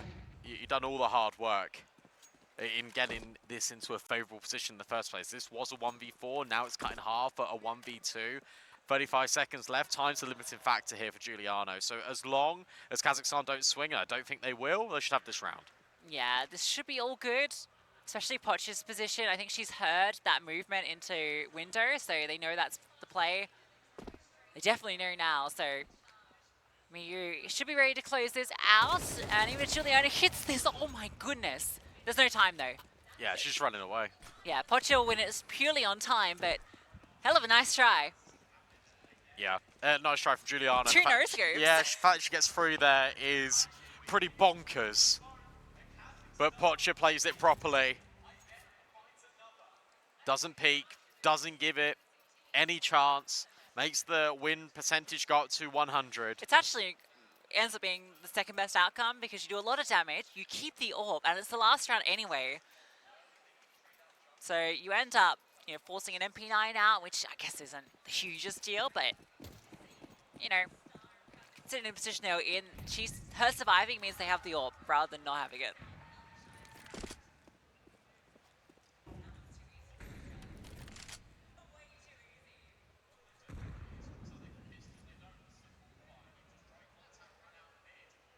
What is happening here in the last round of this first half? It is very silent, very hush. Giuliano was lining up utility with Emsan. They look to try and reclaim mid again, but at the same time, look at where Pocha is. Deep in towards short. Iveria can take the first contact, but she walks straight into Giuliano's sniper. Pocha trades immediately with a wall bang. Yeah, she's pretty quick. Will fall into window so that she can move about. Just clearing that no one's hanging out here, being very thorough. Fade Queen will go 1 for 1 from short. This does mean that B might be a little weaker. I think they're realizing this. Yeah, Nia's on a lurk, but she's actually just walked back. There was a deep smoke that was put in play by Miyu. Pocha's rotated. Yeah, they know. The perfect call. It's because Lana Banana had all that space in towards top palace. This does look like it's going to be this commit. But they doubt it. They don't see any contact. Pocha's worried about the flank, so she won't be holding window, and this pressure that's being applied in middle is enough to draw her ire. So she's done well in creating this space, just charging in. Has Miyu seen something? Yeah, now she has. She got the info. But the lurk will be coming through. There's a real chance here that this round hinges on Emsan, but it's Pocha. Of course it's Pocha. Fires off another shot bomb, will be allowed to go down, so not out of the woods yet, but it all falls now to Giuliano. Trade back onto Miyu, knows Pocha was hanging out in towards market. So she repositions so that she can watch this jump out. A scale through short. Oh, she spotted her. Giuliano, the 1 versus 3, needs the final frag. The leg shot over the top. Pocha jumps past her, and now Pocha starts charging down. Oh my god. That's the way it ends. Giuliano dropped her pistol, so couldn't swap to it. Oh no. At bench. That's why Pocha didn't die. And then in all the panic, she has right-clicked a nade on herself, and Pocha's run at her with her own USP. Oh, so flustered. A player you think has so much composure, but at the very least you can see they're not too worried about it. That one was a long shot, but Giuliano did the hard work, and that final kill, she'd already legged the player. Her pistol on the floor. She almost blows herself up. But hey, what a recovery from Kazakhstan at the end. I said 4 would be enough. They got 5. Yeah, this feels pretty okay still, because you always think that this T side is going to be better for Kazakhstan because you've got the pop-off potential, got the multi-kill machine of Iveria, you've got Pocha just doing Pocha things. That's the only way you can describe it as. I can't believe she's lost that round because she dropped her pistol at bench. In panic. It's actually crazy, isn't it? There's a few firsts here today in Riyadh. Even if the HE had gone over bench, she wins the round 2. If she hadn't right-clicked on herself, because even if she dies, the HE gets the kill in the rounds 1. It depends where she's thrown it, though. Like, I don't know, actually. Yeah, it just needs to do, what, 16 damage or so? There was a real, because what she wanted to do was the right click over the bench, right? Yeah. I feel. But I don't think Pocha would have swung at that point. Yeah, hard to say. Either way, it goes the way of Kazakhstan. I'm going to watch it in a sec over here. Okay. We can see the stream feed elsewhere. All right. Pistol rounds have been Kazakhstan's strength. But if Sweden win this one, this is the most important. This is a rush B. This is just, let's go fast, let's see what we can do. Already dropped out the window and the balcony, but Jenkin and Nia hold firm. Any more collected? Oh yes, so much more. But Zaz, oh what? How? I was going to say, Zaz gets the 3rd kill, but Iveria and Pocha have made it into a 2 versus 2. Giuliano steps in for short, looks to seek some rewards back, looks to omit some of the errors that were put forward there from Sweden. Pocha, if there's one player you want in the clutch, it's her. A dink on Giuliano. Now tries to close the gap to Emsan. Pocha is pretty much stuck, and Emsan hits the shot. Oh my god. What a shot! That got so scary. Pochi gets a double, Iveri gets one, and it's those two players in the 2v5 that almost make it happen. Giuliano gets the most important kill onto Iveri, means that Pochi's in that 1v2. The Gush, almost enough, but MSAN, what an absolutely nutty shot. No bomb plant either means that Sweden get breathing room.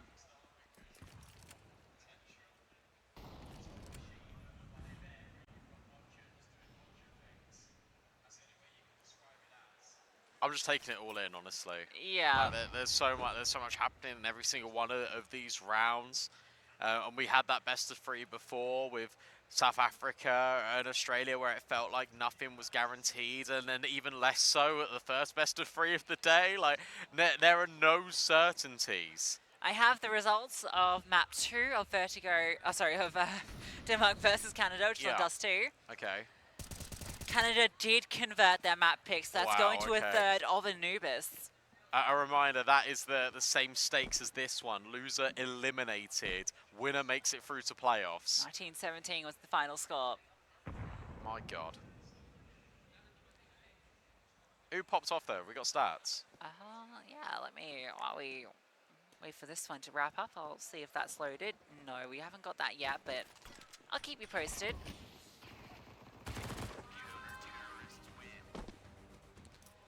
Hearing Sweden get a little bit more vocal now. A little bit, but when they lose around, they're really quiet. Yeah. Like, really quiet. It is very much. Glass cannon up. Okay, yeah, Pocha, we see you. She did that for one round on Dust 2, but the CT side. The T side glass cannon AWP isn't as common. But it might not be anticipated, that's for sure. It should be anticipated. You know that, like, every time she can have an AWP, she will have an AWP. She just goes to the wide swing top mid, but for Sweden, it's all about extremities. Yeah, thought this would be the case. We spoke about it right at the start of the map. Like, they've got really good anchor players. It makes sense for them to play extremities, deep flash, or full blind, land a banana, but MSAN won't see her. Well, Potch just let them know the AWP's in play, and yeah, you're not ready for this push through. Miu gets completely caught off. Will be an attempted trade from Iveri, but Nia picks up the AK, and she is finding so much impact. Smoke disappeared in window as well, and Zaz looked to get involved. Speaking of smokes, take a look at this race position, or don't, because all the MP9s are just getting the kills. Watch it, MJ the Queen, last players standing in a 5 versus 2. We've been here before. Yeah, this one is very hard. They're not going to peek Potcher. That's the thing. This deep smoke means you have to hard clear everything back up. You don't even have the bomb. They're just going hunting to see if they can find a kill that will give them an avenue through, and then the other player can grab the bomb and group up with them, but they're not being given anything. That jump up, I wonder if it was heard. Nia, MJ, the Queen, will she clear this angle? Oh, tough one. Nice little offie with low HP. Pocha looks to save. Yeah, it's dangerous there because you've got to take a 50-50 if you're MJ the Queen about which angle you swing first. Pig's left, Nia's right. Pocha, it's so imperative she holds on to this AWP, and I think she will. As long as she stays here, she's good. Yeah, she doesn't need to move. She is running through middle, so yeah. She'll just hang out and we'll hold on to the AWP, but Sweden now on double digits. This is much more controlled from them. Yeah, it almost feels like a continuation of Dust 2, where they are going through the motions, but this time they've learnt the same lessons from Dust 2, and that is don't peek the AWP if you don't need to. Let's put our players into really good spots where we think that they can thrive. Extremities on Mirage feel like a good move, and it feels like the first 3 kills of that round all came through SMGs. Yeah, they really anticipated that the mid control was going to be the play from Kazakhstan in the first gun round, so rather than contesting it, they instead decided to go for those extremity pushes, a double up through the apartments. MSAN just winning that fight also down ramp is crazy with the MP9. This is also just known territory as well, like between both of these teams at this event, in this arena. And if you do force Ancient here, that's completely unknown for both parties, so it'll be quite refreshing just to watch. I know we haven't seen really much of Ancient. Seen it at all on the stream? No. It's been very much the same couple of maps. Raj, Anubis, Dust 2. D2. We've cast a lot of maps already. We cast a few Infernos. We did get Nuke actually on day 1. We from did. Poland. That was yeah. very exciting. And we've had Anubis. Yeah, I'll mention that. Yeah, you might have. No 30, no Ancient though. Yeah. How does this round play out? Because it is at the force well. buy. Oh dear. I was going to say alongside the AWP, but the AWP's been removed early. Miyu will pick that one up. Bomb is currently in Palace. They still want to go mid to A, but Sweden are putting pressure in middle. Still there. So Miyu's objective is to be as disruptive as possible and keep the eyes here. But unfortunately, the lurkout doesn't work. And now you've seen that. Now you're curious if there's another player that might be here. But MJ the Queen's been very slow on making any move. Junana's been so good with the AWP. I'm actually incredibly surprised at how... She's got 20 kills. Yeah, how unbelievable this is. And what's nice here as well for Sweden is that everyone is sort of stepping up. We're getting a really good game out of Jenkin. I think Nia's had some really important kills that have really influenced rounds, despite the low statistic. 13 seconds, you might be able to try and molly her out, but good luck trying to get the bomb down. Giuliano confirms a free piece. Sweden now 2 steps away from forcing Ancient. Yeah, half buy into it, and they do 3 points of damage.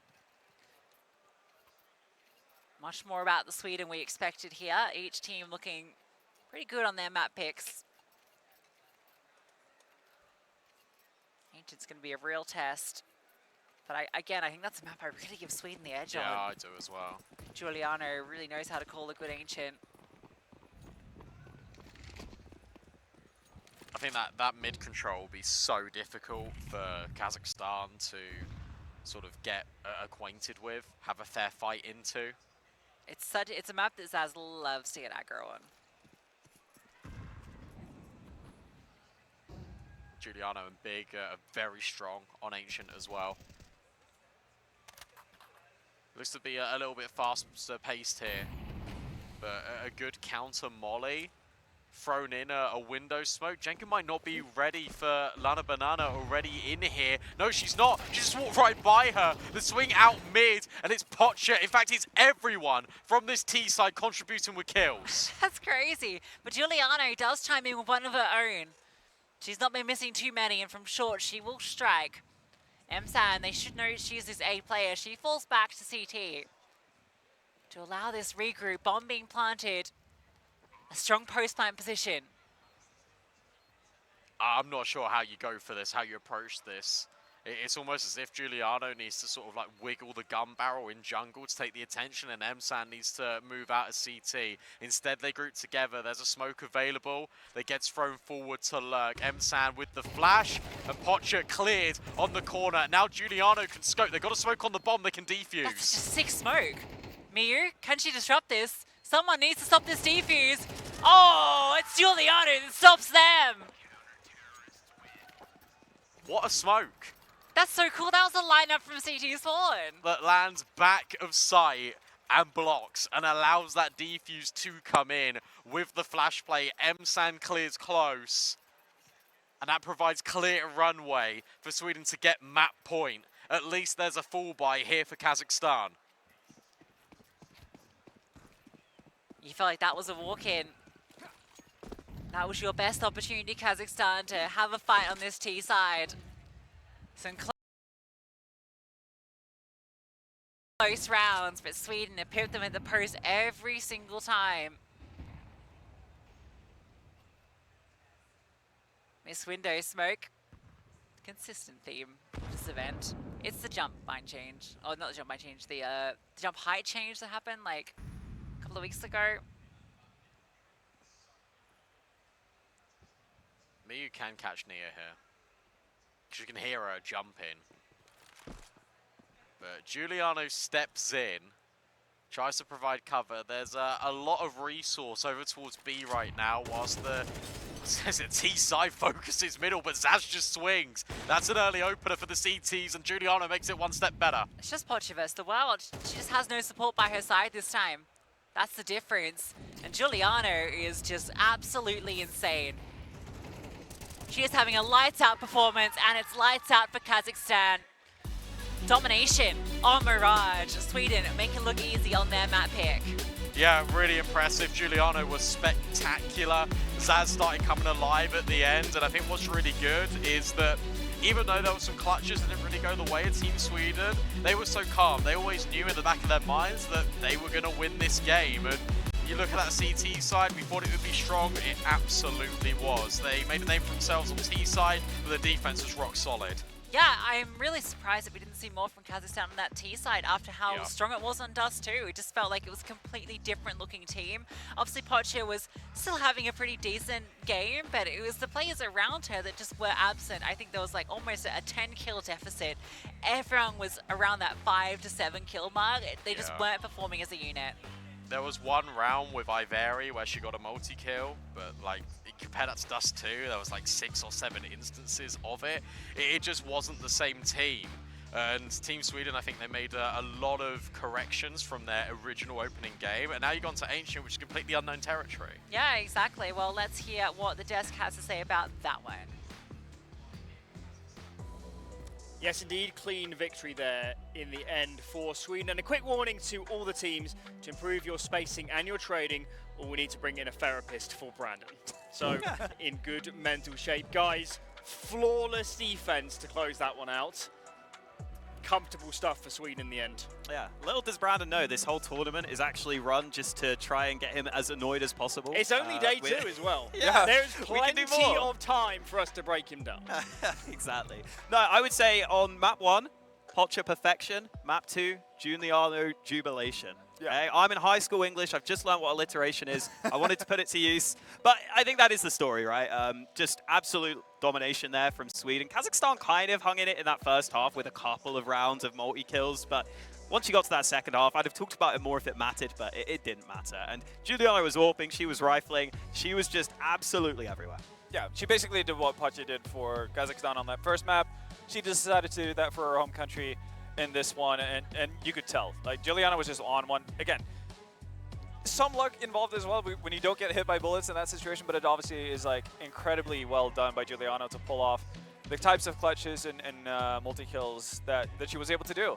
And it's kind of hard to put more to it because Giuliano was such a massive dominant force in this matchup. Like, it feels like she could have almost won this even if Sweden had playing with 4. Like, Only a pistol drop away from perfection. Wow. oh yeah, you had to bring it up. You had to bring it up. Oh, there it is. Yeah. Yeah, I think we've all been there. We've all been stressed. We've all been frazzled. Yeah. And if you could bounce back like she did, then I can live with it. Yeah, this pistol round was pretty big as well. They got off to a great start. It nearly turned back, but then this one tap here, huge moment, gets them the momentum in the second half. The reaction, She didn't believe priceless. it. She didn't quite believe she'd got it. And then even here at this point, like stealing some rounds with the smoke diffusers. I mean, that is sick though from Giuliano. Beautiful transfer. But yeah, The I think smoke setup was all like that, super cool. I hadn't seen that before actually. The lineup that Giuliano had for it. very well done. And I think it's fair to say as well, something that was interesting in that first half, felt like Team Sweden took a page out of Kazakhstan's strat book. I guess they had to translate it first. And once they did, they found out the answer to Kazakhstan's strats is just go aggressive. Because they were grouping and going aggressive.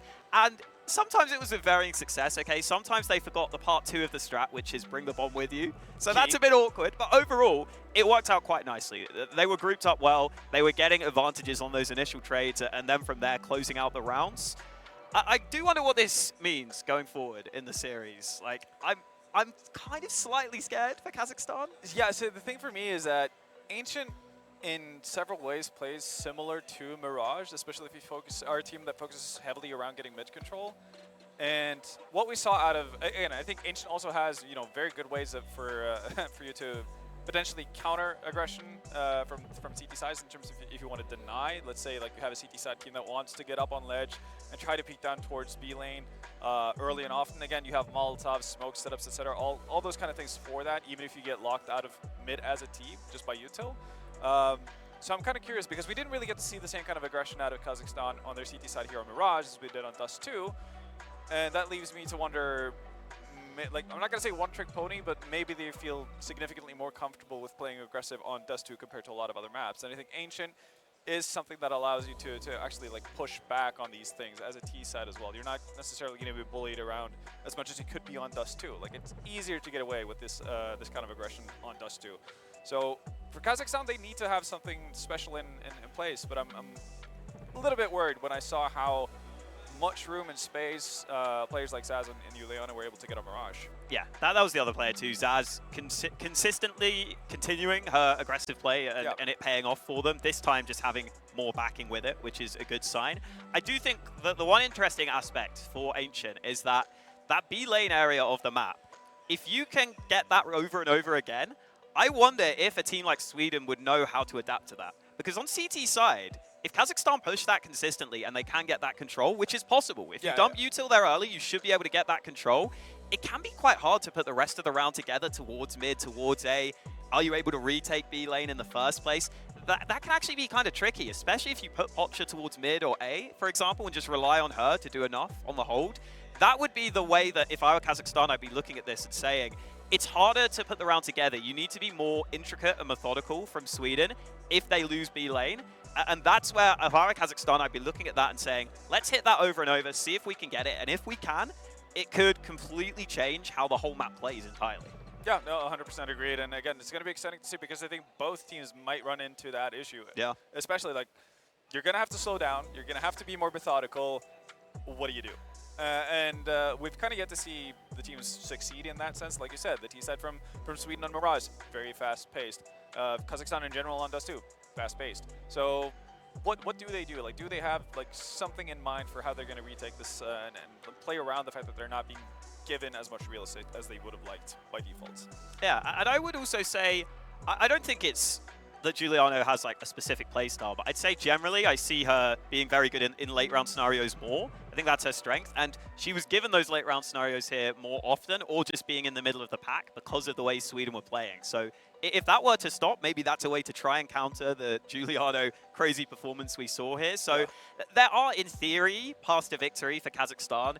I just think they're probably fewer than for Team Sweden here. I think we still see them as favorites. Yeah, no, I definitely agree with that. And I think the easiest, like the most basic thing that we need to see coming out from Kazakhstan in a better way is better help. Basically, from like on Mirage, Patya was pretty much just a one-man army. That can't happen again. You need to have the same kind of participation as you had on Dust 2 from multiple players. You can't leave her on an island. If you do, you're not going to win. I know that feeling, man. Here on the desk, I'm trying to carry you guys, but it's tough. Got that backpack. I wondered if I could get away with that. I am surrounded, so you know, I gotta be careful. But we'll wait until the cameras are off. Okay, one map left to go in this series. Ancient will decide whether it's Kazakhstan or Sweden in playoffs. Don't go anywhere.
no problem. If you had a gun, shoot him in the head.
This gun was loaded when he brave boys decided to go for the run.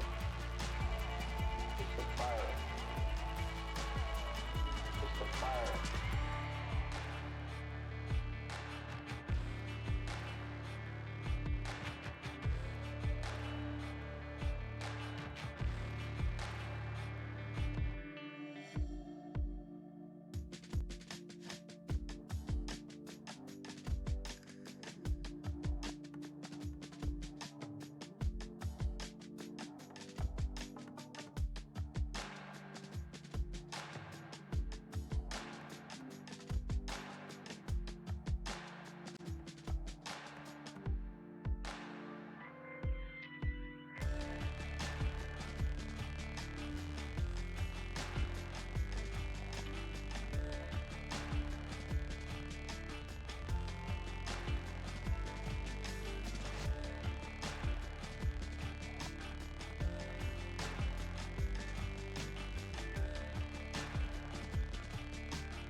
I don't need a therapist. Like, I've already got one, so it'll be He fine. doesn't pay me enough. No, I don't.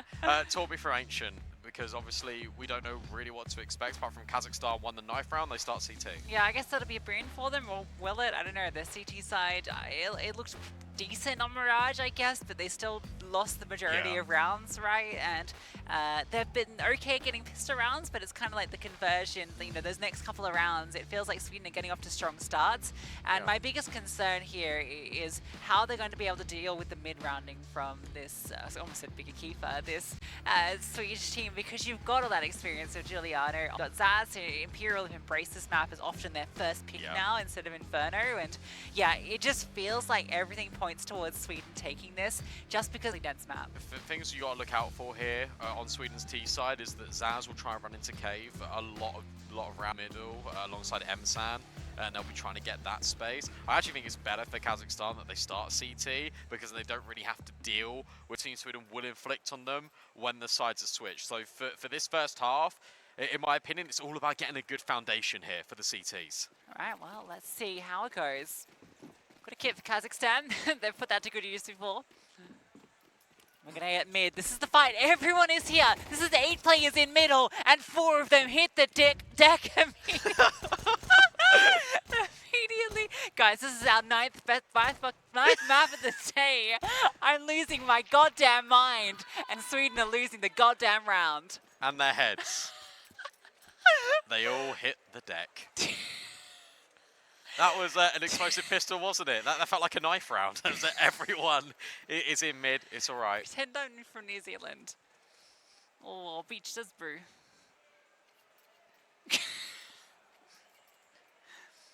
Oh. Look at all the MP9s. 4 of them. To farm up the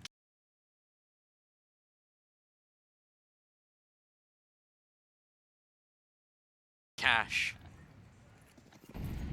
To wet the whistle. I've lost it. I've lost the plot, Brandon. Please rein it in. You've lost the plot. I'm horrible. Like, it's a dream combo to enter this deciding game that we need to lock in. I know. Because we will lose one of these teams at the end of this map. One team progressed through to playoffs. Currently, Kazakhstan, they've got the edge. Iver even swats to the pistol, but will be overrun by Jenkin. Okay, but it's just the MP9 that you've picked up here. Actually, this is a lot of MP9s. Like 4 MP9s into this round. That's kind of wild, actually. It's a lot of investment, but Miyu tucked in towards the corner. They completely overlook her, and the MP9s will get all the kills. That is a lot of money being injected into the bank accounts. Huge amount. Miyu's not even going to invest it. She'll just keep it. They'll take this round as a freebie. And then 4 is exchanged. I think Lanabet obviously playing a more active role that she decides to take that on. So Kazakhstan again. Pistol, theirs. They've gotten almost all pistols, save that last one on Mirage. Second round, goes fine against the Eco. But this is where things start to fall apart. That's been the modus operandi. Sweden happy to lose that first couple of rounds, but when the guns come out, they hit hard and they hit fast. Yeah, here we go, look, Zaz straight out ledge. Look at this flashbang, maybe being set up. Instead, it's just pure contact. Zaz is holding the smoke. Miyu gives it a go, but it's between Zaz and Giuliano. The experience shining through for Sweden in this gun round. Sorry, guys, we just heard there's a little stage here and it's delayed, obviously, so it just played the pistol around, and so now I get to relive it again.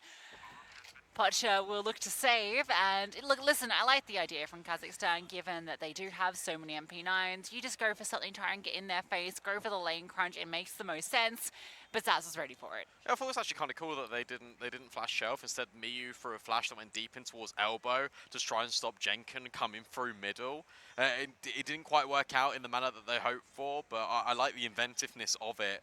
Pocha just trying to hold on to her rifle now. Trying to remain immortal. Gets a couple of shots fired on the way out, but Sweden looking dominant. They keep 3 AKs. Okay, yeah, so Pocha surviving is actually critical here. We can see an AWP dropped over. We can see one player will probably go wanting. I think Iveri's already decided that's going to be her. She buys the 5-7. Pocha surely drops, yeah, so you get a fairly comprehensive buy. MJ the Queen should drop a 5-7 to Iveri so that she can buy smoke, but, you know, I'm that annoying person that's always, like, staring at the economy for all my teammates and telling them, guys, you need to drop this, buy a kit, you can sell that, buy a flash. They're scaling. 4 players in middle, and they take all the space, but A is open. I was going to say, look at this. Like, this has been pretty much preconditioned by Kazakhstan. It's a really good reaction out of Team Sweden. You take mid, we'll take A. Nia will spot MJ the Queen, but not anticipating that close an angle. Good flashback. 2 in the open, but it's too many. Giuliano looks to trade back. That spray connects. Zaz is hearing this rotation, but Giuliano is alone. Zaz needs to help her out. Oh, this is really tricky. It looked like Giuliano wanted to come back and fight Donut, but Zaz instead takes the space. The thing is, Giuliano's going to be isolated here. They're going to keep pushing. Miyu will go around the corner in a second off this contact, and Giuliano even runs out of ammo. That's the bomb dropped, and you've come through middle, therefore you know Zaz is B. Yeah, I think their only way out was Giuliano to push into the CT corner, but I think the problem there was, I don't think they didn't throw that 2 players were in Donut, and so she thought, okay, I isolate 1, find that kill, and that's my way out. Yeah, absolutely. Instead, it doesn't go that way. That's really good proactivity from Kazakhstan to leave ramp, keep pushing that issue. I'm surprised that the player, MJ the Queen, is alive for so long in Donut. Two players in there for Kazakhstan, playing off each other perfectly. No way through for Sweden. And once there was that emergency exit, it gets plugged pretty quickly.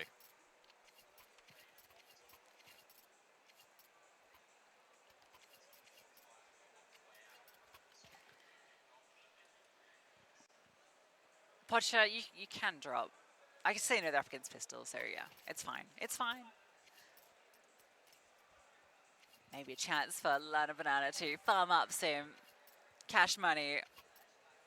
It's tactical. It means there's further AUP money for the future. Denmark, Canada. Denmark's winning right now on map 3. It was 6-3 when I last checked. Okay. Fast with the Tech 9s, they just charge in. And 1 for 1. Jenkin gets another. Jenkin gets 2. They overwhelm B. Now they can recover weaponry. Julian doesn't have armor, but that smoke, Pocha doesn't have any sort of gap to work with. Oh, I like the idea there. You throw the molly forward, you try to push one into you, and then the wipe on the smoke. Instead, it's MJ the Queen trying to put pressure down with the M4, and Jenkin walks straight into it. And the follow-up, MJ the Queen is doing everything. And Giuliano, left to her own devices, needs to claim this kill on the MP9, and does. But where on earth has Pocha got to? She's in cave, and she gets the bomb defuse. Yeah, and she brings some energy to it too. That was a bit scary when it comes down to the 1v1. Does she have it? No? Yes? Oh! Yes! Oh my god. Very scary in the 1v1. I tell you what, those percentages are so misleading on They the HUD. really are.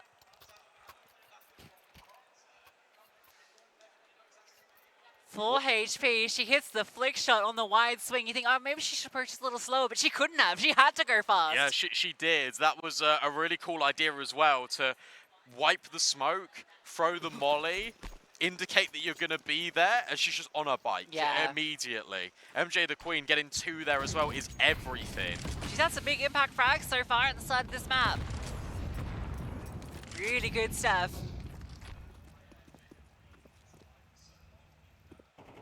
I really felt like Sweden was set for success, and they get the full bomb site, deep control in long. Finest of margins. But it's of course Pocha the clutch. Not a clutch she has under her belt. It's got to be in the top few of the tournament. She hasn't died. she hasn't died this game. This time it feels like she's got some support around her, even though it is early stages. Everyone is delivering. Such an important match. Take a look at this map control though. Sweden are now resetting. They've got the first stage at Cave. They're now looking to take in towards mid. It's a double donut setup for the CT side. You've got a player deeply invested here in towards Cave. Miyu's just giving it a little bit of a jiggle. They're trying their best to set up this MP9 for success, and it has delivered. Almost a double, but Jenkin finds one. Emsan as well. Emsan's doubled up in middle. First round with the frags, and she makes them impactful. Pocha, 1 versus 4. Sees that cross. Oh, sees the second. That's a tag as well. But without the kill, she has to leave because Emsan's already on the hunt. Yeah, great work from everyone, because in a flurry, it's just orange on blue in the kill feed. Sweden just completely light that one up, and for Kazakhstan, you feel like they've actually got really good positions there. The cave play works out really effectively, but because the hold on B, that one anchor player slips, mid feels like they have to react, and it's that Emsan lurk that does everything. Such good timing. Finds 2, and then removes Pocha's AWP. Although it doesn't get removed too long. This is a force buy.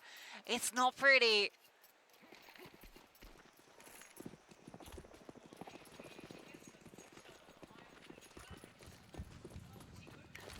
It's gonna go fast.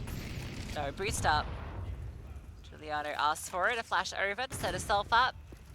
Pocha's not here though, she's got an aggressive at A. They're anticipating that might be the play, but all this utility at B, she might start moving. Yeah, that's quite cool as well, because you can just leave Miyu close A main. She can relay info. Meanwhile, in mid and up B, that's where the true threat really lies. Iveri able to get the kill out Cave, and Emsan just completely overlooks. And with Pocha getting another kill, all eyes fall on Jenkins, see if she can deliver the goods. And I think Pocha spotted the shadow. She certainly has. Smoke lands though, so can't really contest it. Giuliano might just get caught though.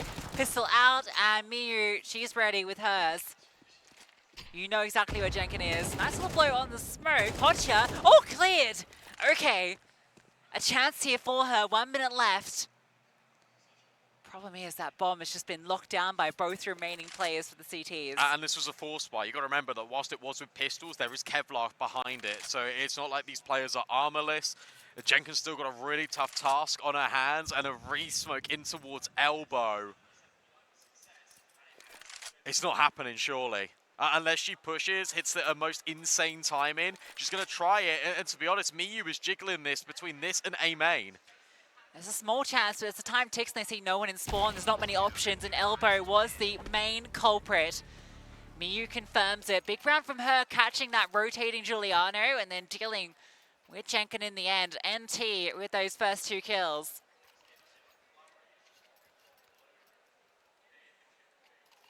Kazakhstan, as soon as they concede one, they're able to fight back immediately. It's been scrappy, it's been close, so it never feels like they're building up a good buy, but they are maintaining the lead.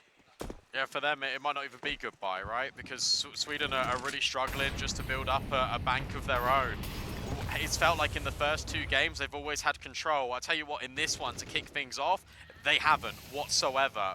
And Kazakhstan have been incredibly dynamic. Again, they're leaving mid-open. It's a deliberate gap. This time, no one occupies Donut. So if Jenkin goes exploring, she's got a lot of ground that she can cover. Great utility into lane there. Zaz has to drop her smoke, fall back. She's low, but she doesn't respect it. She just walks through, and she's been given a lot of space.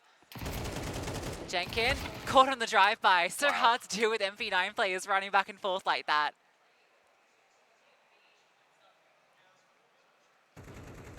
Giuliano will at least get that trade. That's the bomb spotted in middle.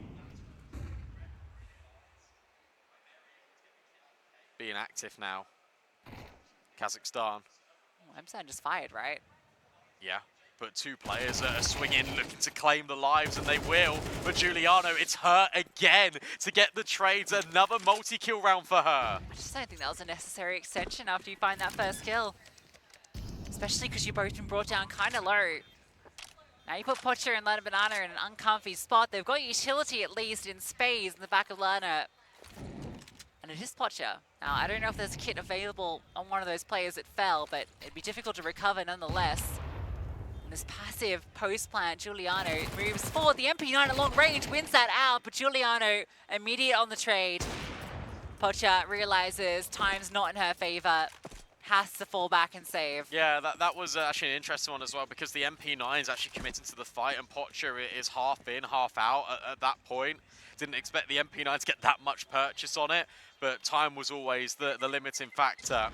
Big round from Giuliano, 4K in it. She did everything. She hit every single trade in that round. That double up down towards ramp was huge. Pretty good with those transfers onto like 2 players.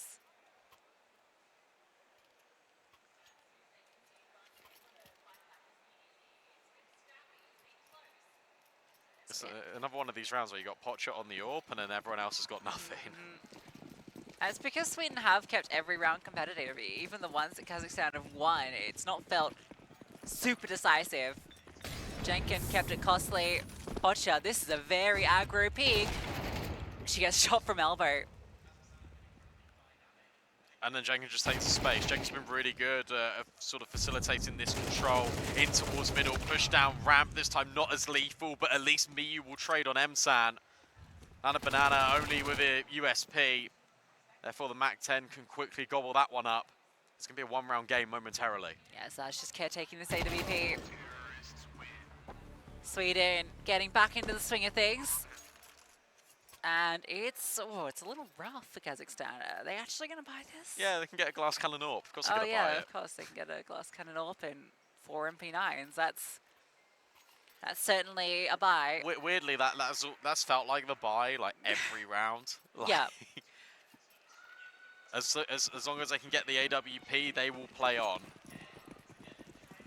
Fair enough. Going to contest mid. It has been a sore point. Sweden putting a lot of pressure on here. I wonder if Sweden will expect this buy. Will expect this purchase. Well, aware of it now, Msan will deal with Iveri instantly in cave. Not quite the follow-up though. Miyu is low, but she confirms the kill. Yeah, and that's enough. That locks off the space. MJ the Queen slides in. Pocha now arrives.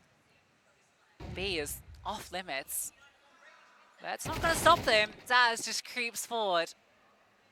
And that's not the play you saw in cave. That's very true. And also Jenkins been shut off of middle. It looks like she's going to go back and reset. She's holding just in case there's a push through A main, through that elbow smoke, because there could have been timing that has been hit. Miyu's been left completely on her own. Kazakhstan are gambling that Sweden would have reset. Instead, they remain rooted.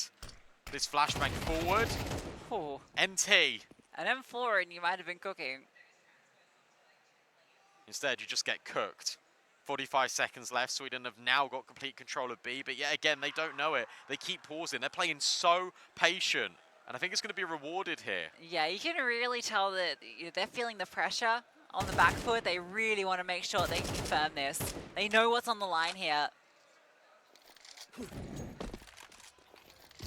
Poch's position is just not going to be helpful for Kazakhstan stealing this one, so yeah, they're already setting up just to save. Bananas is in a position to catch exits. An exit would be nice, to be fair. Any upgrade over an MP9 would feel quite valuable, especially bringing that forward with the AWP. It's going to be an eco anyway here for Kazakhstan, so if you can get an AWP and an AK, that feels better than an AWP MP9.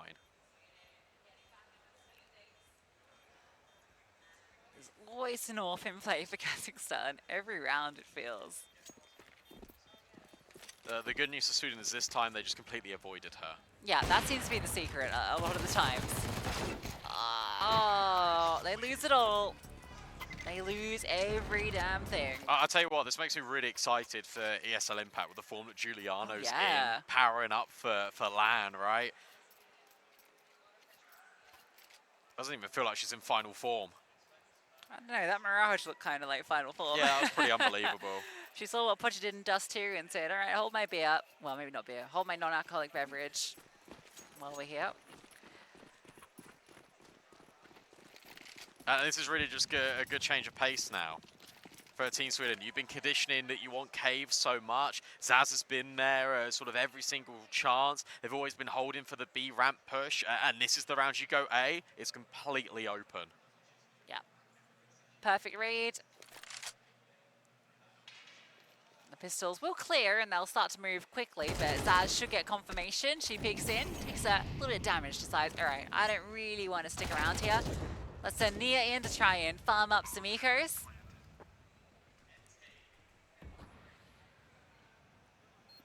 But they're going to the pistol once more. This was 5-2. This was 5-2, and they've now won all of these rounds. The fact that they take the lead here, I think, really speaks volumes to the experience of this team. And where it felt like they weren't in control, it now feels like they are in control. No Zeus, sorry. Oh. It's alright, we got the best Zeus of the tournament yesterday.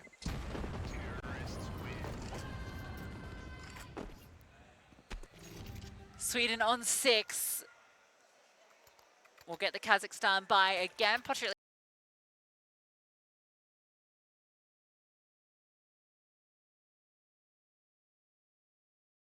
gets armor around her AWP this time, so that is a slight upgrade for her. Canada are in the lead 9-7 against Denmark. Oh my god, that map has gone crazy. Imagine if Canada are able to take that series over Denmark. That's a shocking upset. It really is.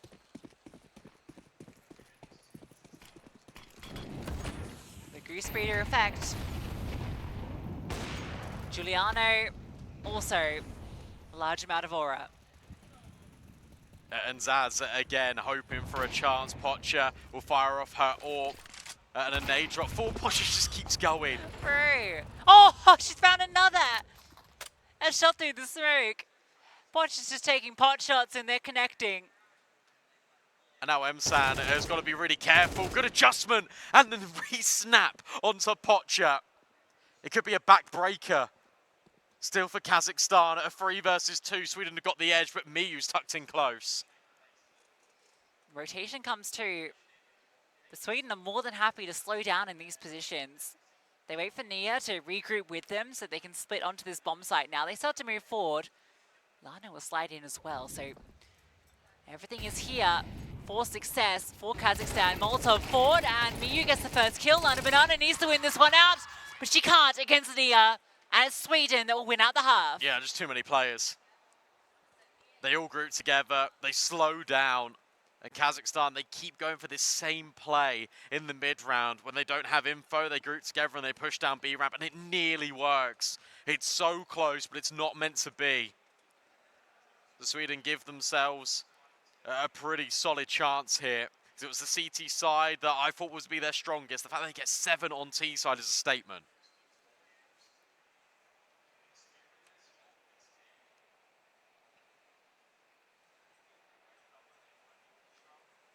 However, I mean, I know Mirage was a different story, but Duster's T side, I wouldn't count out Kazakhstan by any measure. 9 versus 9. Oh my god, are we going to get another OT in that Could map? be, could be. God. Okay. A lot of close series today. Yesterday was a lot of blowouts. We're getting deeper into the tournament now, and in these playoff games with so much on the line, everyone is delivering. Again, this fight in middle, this time Sweden aren't going to be met by Kazakhstan on the other side. Instead, Pocha just peeks, and it's over ledge that her teammates come, and a perfect way to deal with the mid-aggression. At least still Zaz gets 2, but it's still the predominant frags going the way of Kazakhstan. Giuliano can't catch them on the cross, so they'll get into A. Yeah, they will. They've got to be careful about CT though, because Giuliano will just swing and just delete. I vary. Giuliano wants more, but Miyu denies not once, but twice. It's another Kazakhstan pistol. Miyu's top of the board, 14 and 7. She's actually having a fantastic map so far. Kazakhstan with what, 5 out of 6 pistols?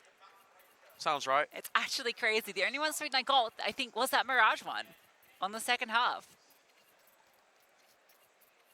And a full eco. They're not even going to force it. They're just going to say, okay, let's have an agreement. Let's just start this half fresh at 7 rounds each. It's going to be the flash out play through middle. This is always a fun one, but unfortunately it's going to be too late. Pocha's already scaled and she's got the Mac 10. Oh, money baby, she's looking to farm it. 2 at least. Now the other MP9, oh, sorry, Mac 10 swings in. Oh, careful. It should still be fine. Yeah, as long as Giuliano doesn't get another kill. Okay, Giuliano got another kill. Iveri has 8 HP. Please just swing out. Oh my god! Oh my god, Giuliano! This is no way, and there won't be. But goddamn, that gets close. How does that get that close? Again, the player at Big Box should just be confirming that kill. And Giuliano, it's like she's in the Matrix. She's got enough money now to buy the AWP. Of course, Pocha does as well because Kazakhstan have been winning these rounds. But you do not expect Giuliano to be having an AWP right here, right now, but she does. That's crazy. 2 kills, that recovered Mac 10. The pistol doing work too. I thought she had that when she finds that kill on Big Box. Iveri is so low. That one, that's a bit of a warning signal to Kazakhstan. Wow. I wouldn't be able to deal with another eco. There's been so many ecos in this day. Maybe because we've cast 9 maps of Counter-Strike in a row. You're more likely to see a lot, but... Oh my god. It's interesting how mirrored the buys are. Like, we've got 1 MP9 from MSAN, at the same time 1 Mac 10 from MJ the Queen. Could be a faster play, maybe a boost on the box of Pocha. If she finds anything, they just explode in towards B.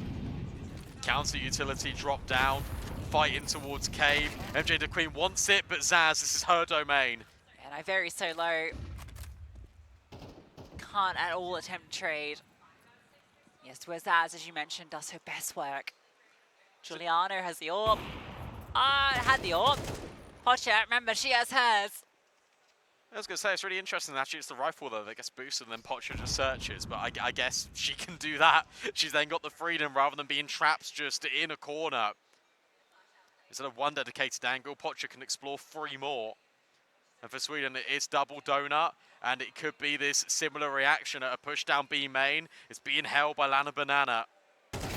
She'll walk around the corner. The trade is instant from Zaz. But look at the difference. It's a disengage from Zaz rather than the recommit. There's no possible chance to try and trade. But Sweden, they need to do something else in donut because Zaz is finding everything at cave. She needs help. I don't know what she does. I'm going to be real with you, Ranton. Zaz is a one-woman wrecking machine. She's ready for Pocha. This tuck in. Pocha is all alone, and she's just waiting for this rotation coming through short that hasn't come yet. Timing. Oh, goes both ways though. Zaz doesn't see the barrel. Now she will. She doesn't need help, Brandon. She'll finally start to get it. The rotations are on their way. Miyu, this is a difficult crossfire to break. And she lets her know exactly where she is. Nia will steal the ace, but Zaz, the heroine of that round. Yeah, they don't care about that. Ace stolen or not, Zaz does everything. The fact that she's so dynamic, I literally spoke about the disengage. What we've seen Kazakhstan do so often is push down B ramp and give the option to be able to trade. Instead of Zaz being dynamic, again, taking the fight on her terms. Miyu was so low. I think it was Iveri that got caught out in towards cave. It's just like on 2 HP. Yeah. Such a freebie for Zaz. Definitely wasn't freebie for Kazakhstan. Instead it's a rush play straight through middle. Tech 9 of Miyu looking to get involved, but Nia denies on the FAMAS. Yeah, well handled against the pressure. It is going to be players grouping up in A main. And Jada Queen has caught a nice little timing to get into red. In fact, it's a brilliant timing. Now, if she goes further forward, it gets a little bit better. She could backstab onto A, but instead she's going to pause. She already feels like she's got such a round-defining spot. If she goes now, she has a chance of making it, but I think she might get spotted. No, she's gotten through, but it doesn't matter because Nia's removed everyone else on A. MJ the Queen will activate, so she will find that frag, but she's just a little bit too late. Nice flashbang, but still can't convert. Zaz will close. Nia locks down Donut. And to be honest, it's these rounds that are the most important. It's these rounds where there's a tussle for the economy. It's the force by back in. It's the Tech 9s here against the full rifles, but it's Sweden this time prevailing, doing it incredibly dominantly. I think Nia's brilliant in this situation. Gets the kill Donut, comes back to help out. That was the force buy. Exactly. Double digits for Sweden.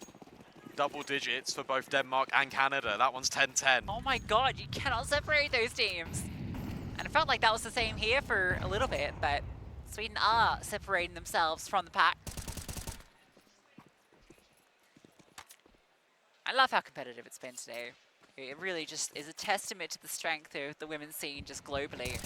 That every region putting up a fight. Iran took a map off Canada.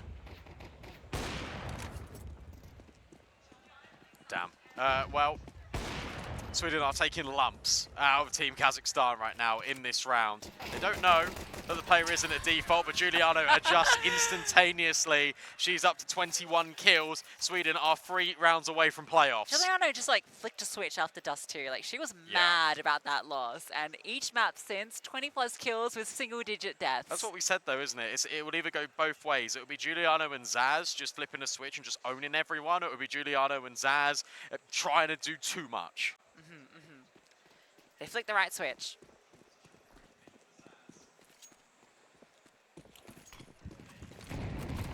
Middle fight, a blow on the smoke, but not much of a contention. 3 CTs are here, but the T's patient, looking to take it late perhaps. Pocha just sitting close in the corner, but it's being covered. That one feels free. Yeah, this is more what I expected when we see Sweden on CT.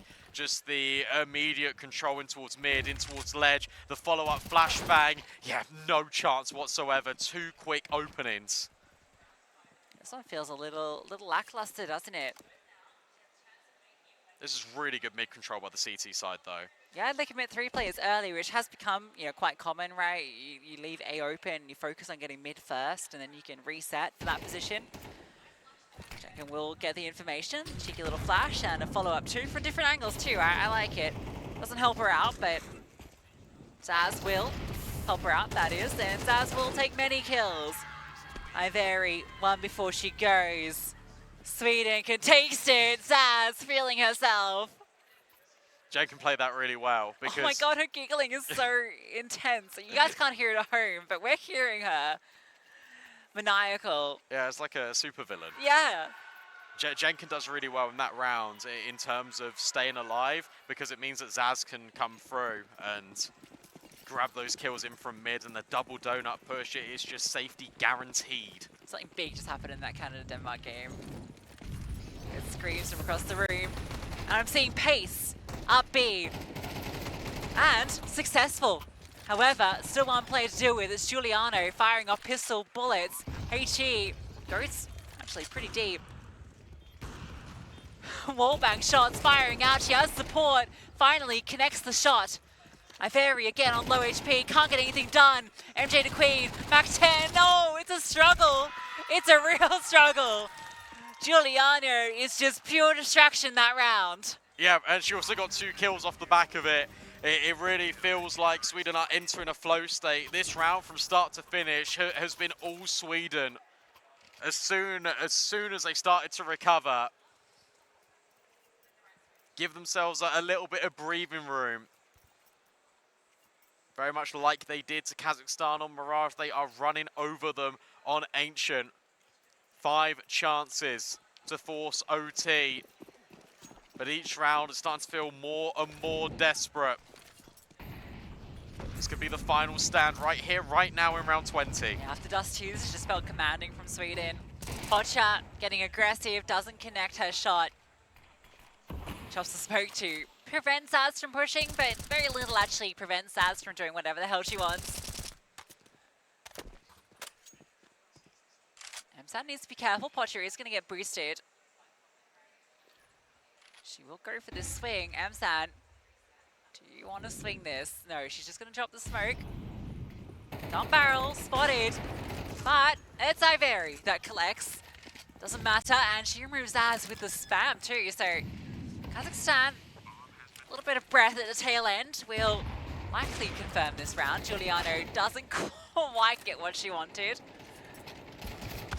Oh, okay, Iveri, I think she saw one of the opponents she killed this round. Maybe one.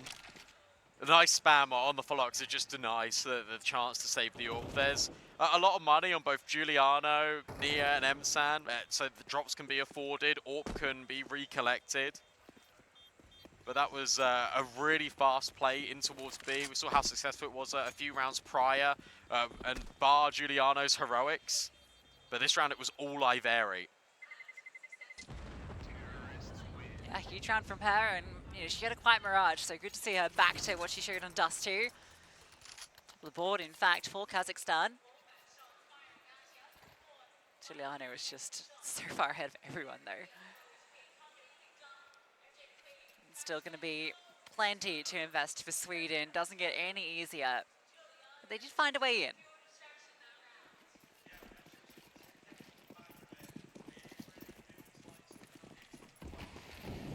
Vying for the mid control again.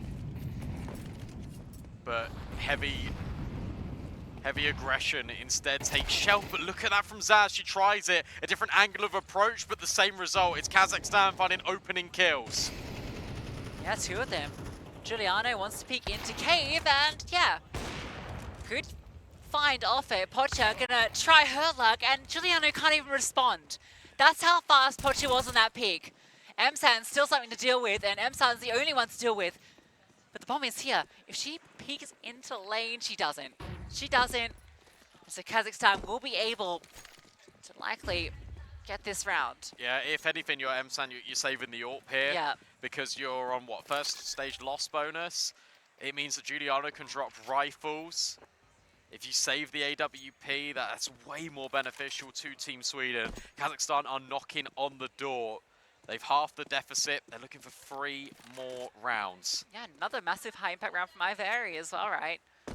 You know, Pochi gets her beautiful kill on Giuliano, but it's Iveri's double up that gives him the space to take that room onto A. Yeah, it's interesting that Zaz is swinging so aggressively. Like, we know she's been doing that quite consistently over towards Jaguar, but it instead goes down B ramp, but no flashbang. She wants that element of surprise, but they're ready for it.